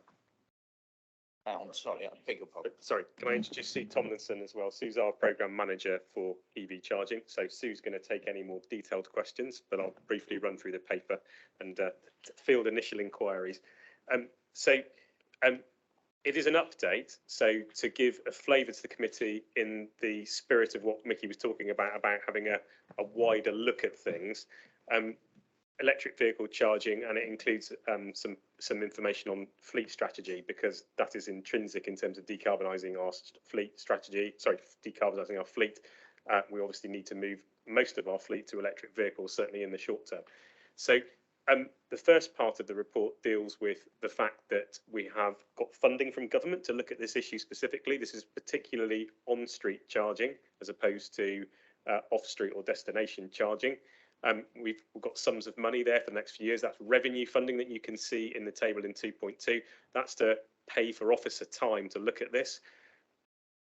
One of the things that we need to do is to produce an updated electric vehicle charging strategy in line with the government's policy last year. We then move on to the background, which shows how many we've already got. So I think we're quite keen, aren't we, Sue, to say we're not starting from a standing position, sorry, a position of none. We've already done quite a lot of work through the districts. That work's being brought through. Sue was part of that team.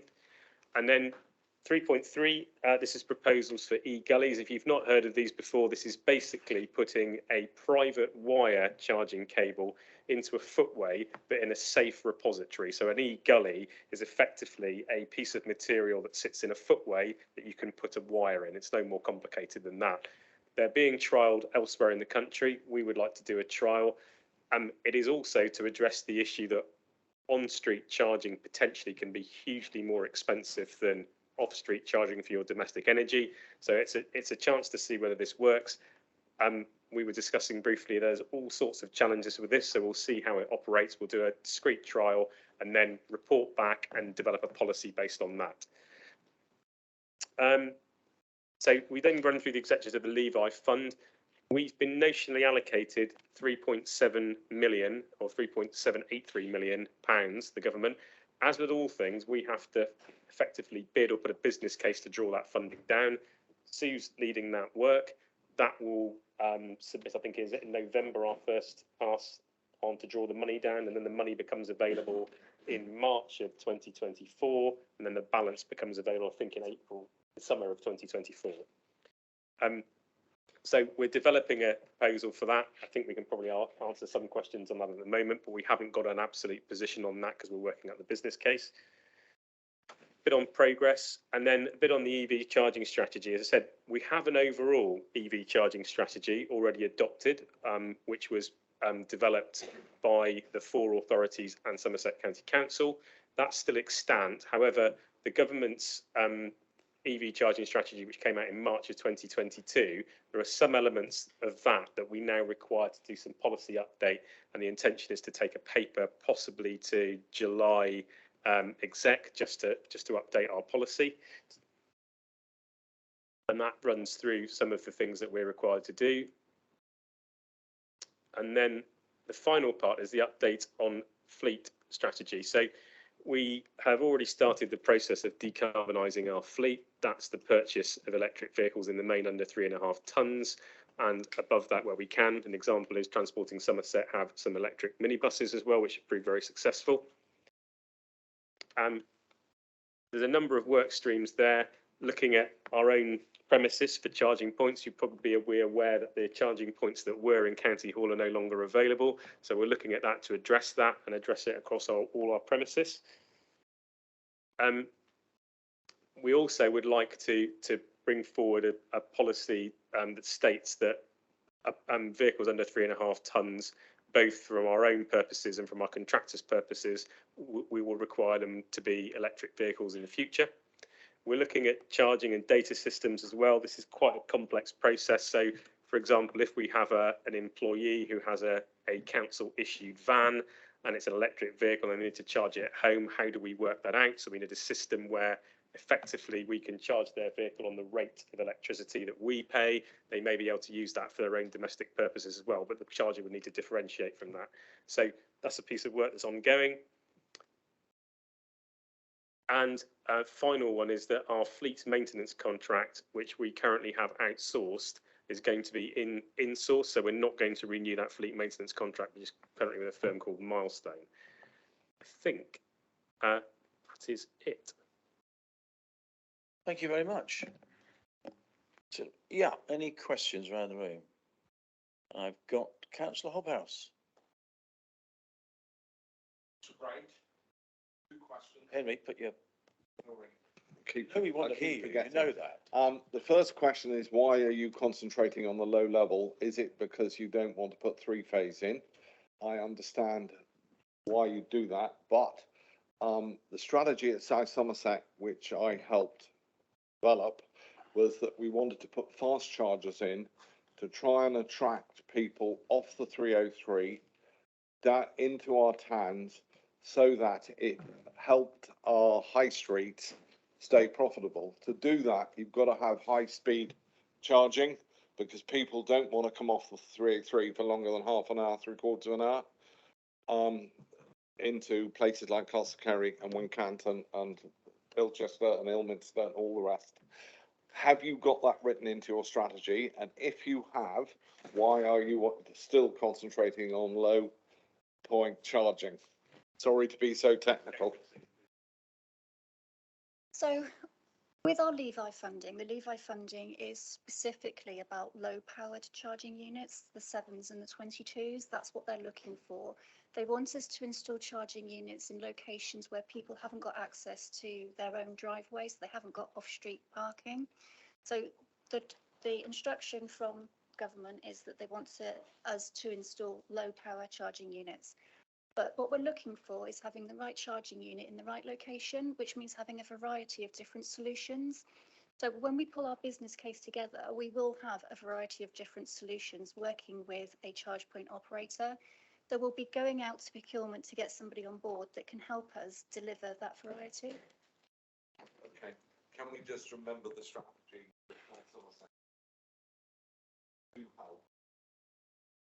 So I'll pick that up. We've had a meeting with Dorset, who have quite a number of fast chargers just off their main principal road network for the reasons that you state, Councillor Hobhouse. And as Sue said, the government have decided that what they want to target as a cohort of people is residential areas for off-street. So for us, the commercial providers are interested in rapid. And as part of a wider part of the policy, we will look to do that and look to encourage it. As you say, for destination charging that's just off that, we've also talked about putting them in our park and rides as well. One of the limiting factors, of course, is grid. We have a meeting with the DNO, I think it's next Friday, isn't it? So we're going to discuss it with them. This is a problem everywhere, where obviously fast chargers or very, very rapid chargers take a lot of power. So do they need an upgrade of the network? But also, as I say, Councillor Hobhouse, mostly the government thinks that commercial providers will allow for that. We still have a role in that because we need to indicate where we want them. So I think the strategy that South Somerset picked up, and possibly Steve, you're more aware of that than I am. Yeah.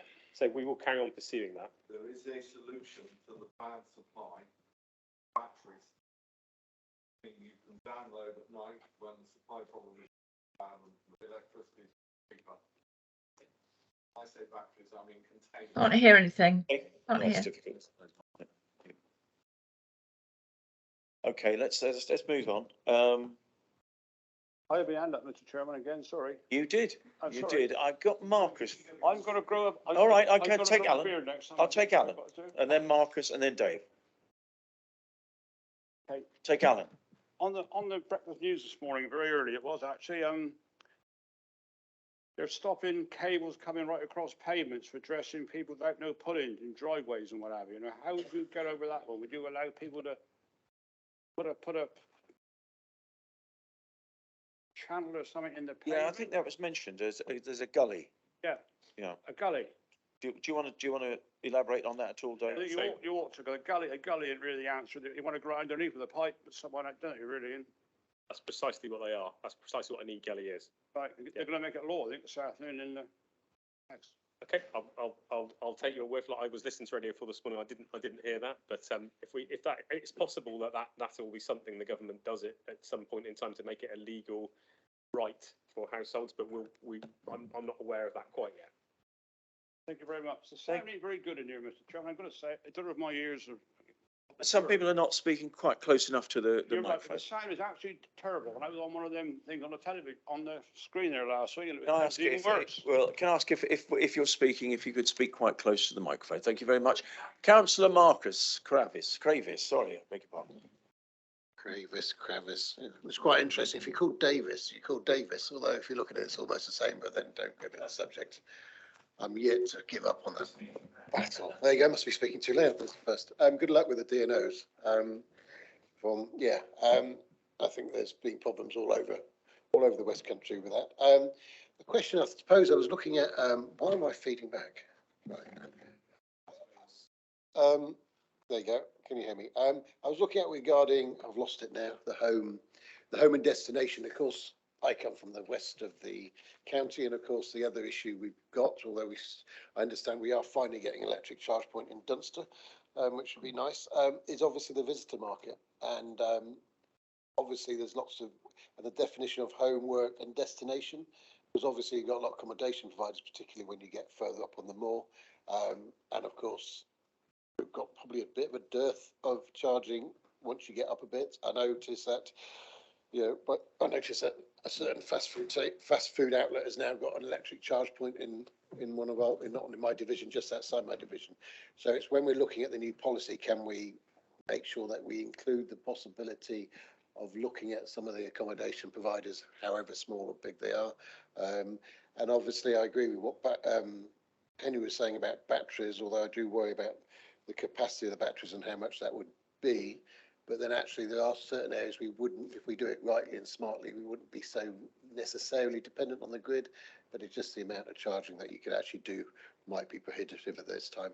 And my other concern, you talked about contracts, I think, with regard to making sure our contractors or companies that we contracted in use electric vehicles. Is that my understanding? My concern, obviously, it's not concern. I think a lot of people get concerned that maybe they see contractors from outside of the area in their bit. And, there's a famous situation where I think Somerset West and Taunton had a window cleaner from London coming and doing the windows just because they were that much cheaper. There you go, best value and all that sort of thing. So what my concern would be is that would maybe prohibit smaller contractors and more local contractors, and therefore we start looking at carbon footprints, and I'm using other people's words there. So just be how that was worded, so we didn't suddenly rule out smaller, more local contractors just because they didn't maybe have the funds and investment capabilities. Thank you, Chair. Yes, that's a very good point, actually, and I think we'll pick that up when we develop the policy to go to exec. I think that's a very good point. We only so far on the highway replacement contracts that have gone out to tender at the moment. That's as far as we thought of requiring it, of vehicles less than 3.5 tonnes. So we'll take that on board. I think that's a very good point. Thank you. Thank you very much. Dave Mansell. Thank you. My surname sometimes gets pronounced different ways as well, and I don't really know which is right, and I'm not too bothered. Anyway, sorry. On the EV charging, thanks for the report. There's some good and interesting things in here, and it's actually quite wide ranging. And it's clearly something which it looks like we all support.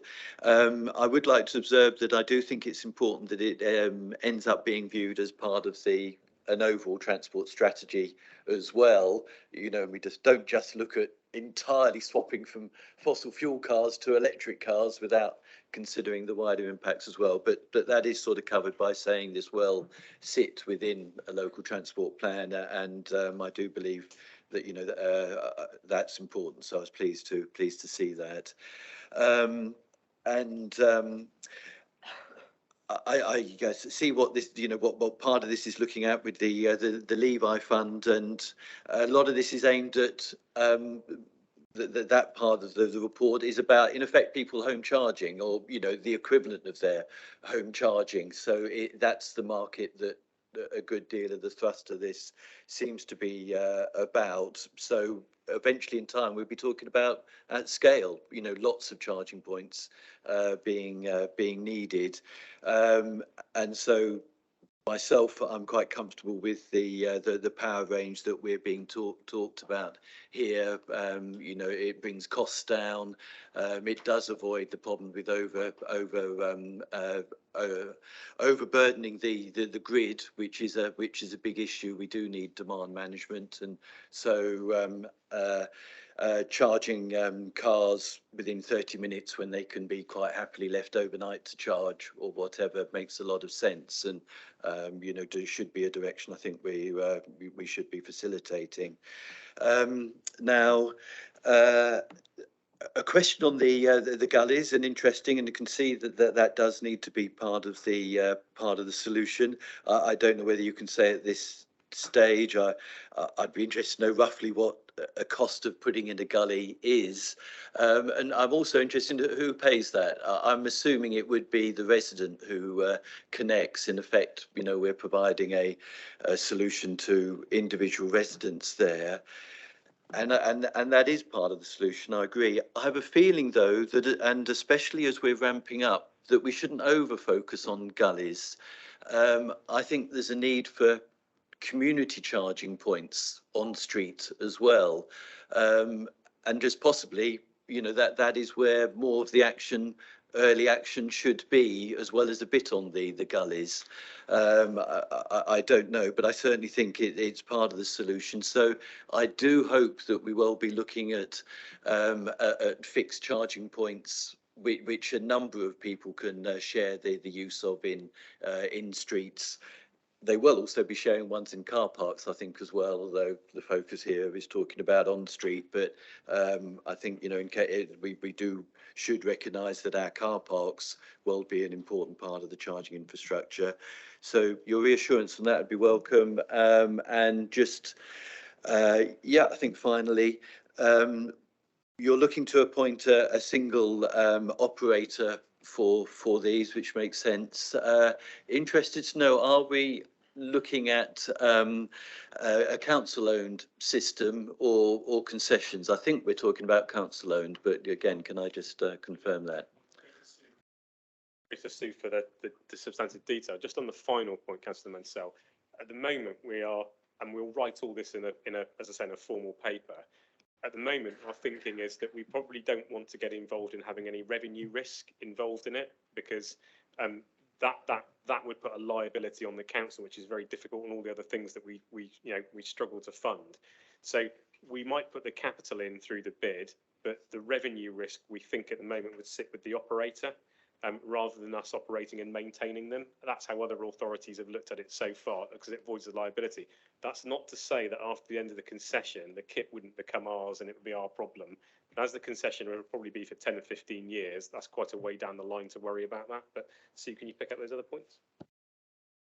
Yes, so in relation to the e-gully trial, it is You're right. You're right. It's one solution. There are many solutions. We're not focusing everything on the e-gullies.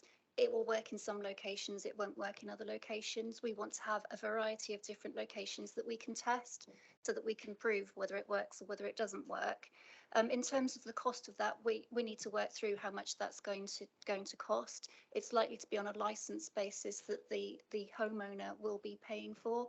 But we just need to work through what those costs are going to be. So we are appointing a project manager to own that project and work through all of those things.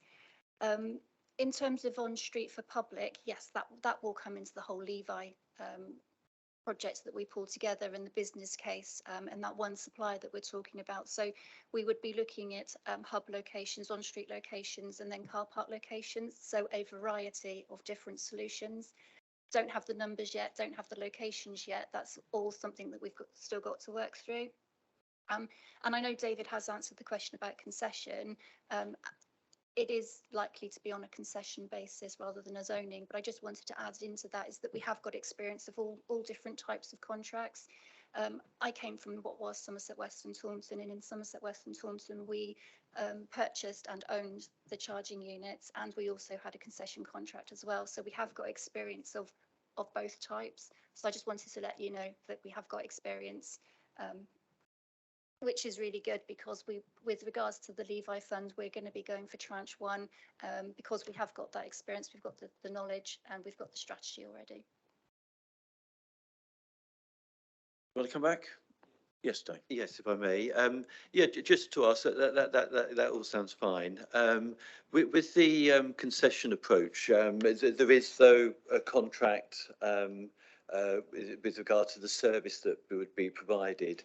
Can I ask, does that also cover what level of charge would be made? And I guess this is the potential concern that, you know, if we leave it entirely to an operator, there's a risk that the charges start going off the scale. Whereas, you know, if we're involved, we can make sure the charges stay reasonable. One of the things in the Levi Fund is that they want us to be involved in the amount that we charge the end user. So it's all about the negotiations in the contract. So that's all detail that we need to work our way through. But we want to make sure that the end user cost is a reasonable cost and that the supplier just isn't charging whatever they want to charge. So we'll be part of that negotiation. Okay, thank you very much. I'll let you go first, Adam. Okay. Thank you. A quick question about the charges with Mendip installed with EV charging in Frome. There's a number of car parks with those. They're not connected yet. They're not working yet. Do we have a time scale for that, or could you let us know in each place where there are charges not yet working? Do we have a time scale of that? And also, how is the existence of the council's charges being marketed now and in future as well? So to answer the thing around Mendip and the charges not being, they've not gone live yet. What we're doing at the moment is we're just pulling together all of the data that tells us what we got in all of the different, what was district areas. So I can't answer that question right here, right now, on the detail of specific charging points, but I can come back to you on that. And then the other question was about yes, marketing. How is the existence of our charging points being marketed now in future? Is that part of the strategy you're working out, or? It is. So I'd also pick up the point that Marcus made as well in answering your question as well, where we're looking at what we can influence as well as what we can do directly. The destination charging point would be the case that, yes, McDonald's, if that's who we're referring to, probably will go this, but we also want to advertise it to campsites, to pubs, etc., that this is something that potentially is an income generator for them, but also a community asset and something that they could own. We're also talking about parish halls as well. The supplier that we might procure through the concession, one of the things we're thinking about is, can we then get them to team up with a parish council that wants a charging point, etc. So we're looking at all of those things in the procurement to see if we can get as much in as possible. So hopefully that answers your question. And sorry, on the car parks, lead member has specifically asked us to look at a commercial approach to car parking, which will include what we're doing with electric vehicle charging and how far we roll it out further. I will pick up the point about the ones in Frome. I don't know the answer to that myself at the moment. Thank you. Okay, yeah, thanks. And presumably there's going to be parking ramifications in off-street parking. If we're fitting gullies, then people will want to reserve their space outside their house to charge the car, will they? People will want to, but they won't be given that right. They just because they've got a gully that goes across the pavement outside of their house doesn't mean that they're entitled to that parking space. And that does build on the model in Oxford, doesn't it, in terms of the place that led in terms of e-gullies, and clearly in choosing pilot areas, we want to choose areas with different level of parking conflict. The experience from Oxford was that actually people got together with their residents and they found ways of making this work. So those are all questions for the pilot, if you like, to test out. But just referring to that point, let's not overstate the position of gullies in the overall solution. We think, you know, they're a tool and they're part of it, but they're definitely not the main element of it. Thank you. I've got Shane Collins, Councillor Collins online, please. Yes, thank you, Chair. A couple of comments really. I'm just slightly concerned about concessions and getting other groups to organise this. It reminds me horribly of PFI and all the problems with that, although it seems like we're going to provide the capital funding. It's obviously going to be rolled out over the county hugely in the next few years. So I'd much prefer if we kept it in-house, built up a body of expertise so that we didn't have to hire it out to private companies to make the profit. Second question is, there's really no point having electric vehicles if we're charging them from fossil fuels. And I think we really need to remember this. So I'd like a reassurance that any chargers that we are involved in putting in will be powered from renewable energy sources, because there seems no point if we're just going to be getting fossil fuel energy. It defeats the problem. And the third question is, when will the chargers in Frome, in North Parade and Cattle Market car park come onto line? And lastly, a comment: the Frome EV Group Facebook page is really well researched for costs and types of charges, and I'd really recommend officers and members to have a good look at that. So yes, three questions really. Why can't we bring it in-house? Are the chargers going to be renewably powered? And when will the chargers in Frome, in North Parade and Cattle Market come online? I'll just interject there, Shane, that last question was answered. Adam asked it, perhaps you couldn't hear it online. Sorry. And that there's no date for that yet, but one of us will explain that to you later. As to the other two questions. Which one do you want to? I'll do the expertise. Yeah, go on. You do. So in terms of expertise and keeping things in-house, we would be looking at a concession contract more than likely, but we will be keeping the expertise in-house.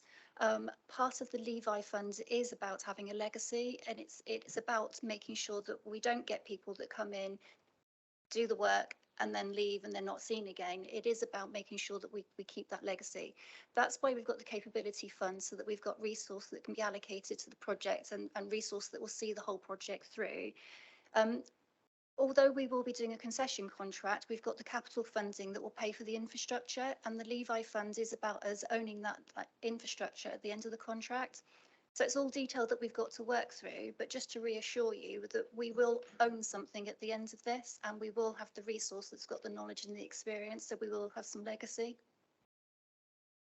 Yeah, so on the renewable power, I'm not obfuscating to avoid the question, but one of the things that we're looking at and we'll test during the procurement is the ability for the charging infrastructure to have multiple suppliers. So the idea being that if you're a domestic energy customer and you've got an account, when you use that and you use a smart card or however it works, that you'll be using your own domestic. So it will actually be down to individual people as how they're supplied. So if they're supplied with green energy, that's what they will get. Well, it doesn't quite work like that, as we all know, but that's what they'll be paying for. As to whether we would make that an overall policy, I think we just have a think about that as to what we could say. I think we could certainly put it in there. We'd have to be clear what sort of additional cost that meant to the suppliers, but certainly we'll take that away and have a think about it. Thank you. Thank you. Thank you. Councillor Michael Dunk has got a question online. I'll read it. Are charging electricity costs in any way linked to domestic standard price? Oh, it's jumped now. I'm sorry. A domestic standard price that can be specified as a benchmark for comparison. Electric prices should fall eventually, so hopefully these reductions will be followed by EV charging. Yeah, I think in looking at it in terms of when we go to the procurement, we've been talking to our procurement department about pegging the cost of energy to CPI RPI so that it can't go up by any more, but it will be part of the bid for them to submit those costs. I mean, the other thing you ought to remember is that, you know, because it's a concession and it will be a third-party provider, they need to make a profit. So they need to make a profit somewhere on the process. That might be in selling energy, or it might be just the simple use of the infrastructure. One of the issues that all providers have is they don't quite know the level of demand they're going to have for these things. So they're taking a bit of a gamble on it. So we have to be sensitive to that in the way that we look at the commercial model. I wanted to add something as well, is that we do have our capital funding, so we can use that capital funding to negotiate the detail within the contract. So if we're paying for infrastructure, that then means that we can use that to negotiate how much the end user actually gets charged. So there's all sorts of conversations and discussions and negotiation that we need to do. I'm just going to alert you to 2 points. Shane Collins and Councillor Andy Dingwall have made, I won't read them, but they have been made in the missing chat line and they're very worthwhile reading, if you're on that, please. Any other questions or comments? Oh, yeah, Councillor Michael Dunk, we do like seeing you in this room. But I just wanted to, is it okay, Chair, to have a quick follow up? Yes. It's just that I am concerned about what people are going to get in terms of charging. And I think the council does have a responsibility to make sure that there are some controls. We all know it's going to be a bit more than you pay for your electric. And it'd be great if, for instance, you know, I can get my supplier to supply me at the price I'm already paying, and that will give you peace of mind. But I think we do now have to have some sort of control over pricing, so people aren't basically ripped off. And saying that it's going up at the CPI, I mean, at the moment, my electricity price hasn't risen with CPI. It's risen because of other factors. But I don't want to. It's a bit like rents rising. You know, you have to say at a certain point, this is silly. So I think we do have to have some control, and how it's linked and how it's benchmarked, I don't know, but I think it's something that needs to be very seriously considered. Thank you. Yeah, thanks. I think it's a very useful point. I don't know if there's an answer to that, actually. There isn't at the moment. It's a conundrum that we've got to think about. Will people accept a cap and collar on CPI or RPI, given what's happened to energy prices, which have exceeded retail price index? We don't know.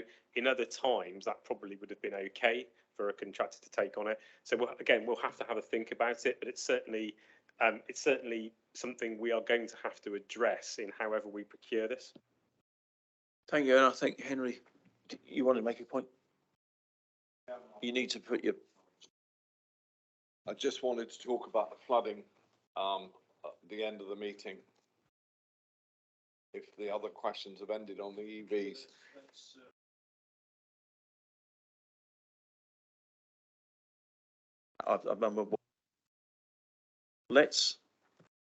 If we're okay on that one, let's move on to agenda item 8, which is the date of the next meeting, which will be on Wednesday, the 19th of July in the Luttrell room here at 10 a.m. And agenda item 9, we've got to take urgent item of business. Committee are asked to approve the minutes of the final Somerset County Council meetings of the Scrutiny for Policies and Place and the Scrutiny for Policies and Environment committees. The one was on the 6th of March 2023. That was the Scrutiny for Policies and Place. And on the 29th of March, we had the Scrutiny for Policies and Environment. Obviously, those two committees now enrolled into this one. I'm presuming we have enough people that can confirm that those minutes are accurate. Good, thank you. Seconded? Okay, thank you. I take that from Councillor Harry Munt. Thank you very much.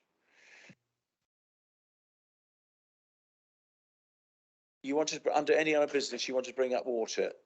Mr. Chairman, I just want to make sure that this committee looks at the report that is being produced by the council before it goes public, as somewhere between 70 and 80% of the people affected by the flooding were in my division.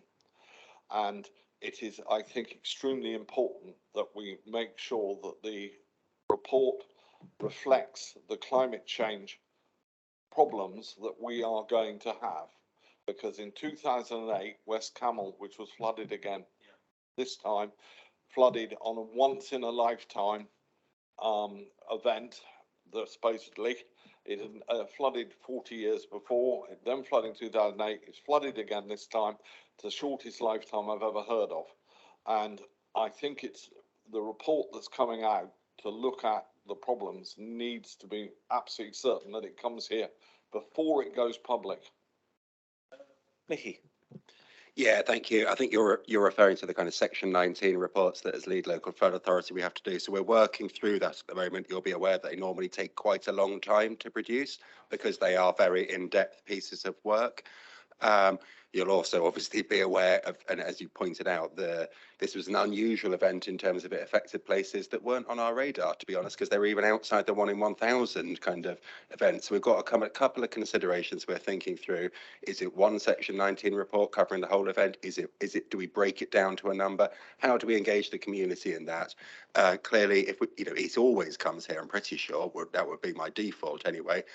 But clearly this is a public meeting, so I'll take that away, and I think I can commit to sharing a proposed approach given the complexity of this event, if you like, and therefore how we want to tweak build on what we normally do to make sure we investigate it in as open and a thorough way as possible. Though, yeah, clearly if it will come to scrutiny, but that it is public at that point, so we'll be talking about the bits of the process before that, which is something we're also going out to talk to communities about so that they feel confident that this truly is an independent piece of work. And I take your points on climate change. Thank you for that. The other thing we need to do is to make sure we get to our households the method of defending their own houses in a risk area, which at the moment, as far as I know, only West Camel knows anything about, because the government paid in 2008 50% grant to every house in Queen Camel that flooded so that they could put in their own flood defences. Okay, thank you. Yeah, absolutely. Community resilience and individual resilience is absolutely something we'll be following up on, and that won't wait till the Section 19 report. Thank you very much. Thank you. So Jamie wants to make one final announcement. Thank you, Chair. My colleague Claire Rendell was going around the room before the committee started, trying to secure access for members to the confidential element of mod.gov, which you are going to need for full council next week. If you weren't here when she was in the room, or you weren't able to see with her, she is upstairs. If you want, and you don't have that confidential access at the moment, if you could pop up and see her on A1, she will help you out. Thank you. Right, that being that, I don't think there's any other business. I'd like to thank you all for coming and contributing to what was a really interesting and complex meeting. It proves the point really that we've got a lot of things on the agenda, and some of them are very long and difficult to discuss, but we've got through that. I hope we'll come back to looking at the Somerset Story informal gathering later on. And in the meantime, I'll see you all at the next meeting, as was suggested. Thank you very much. Thank you, Chair.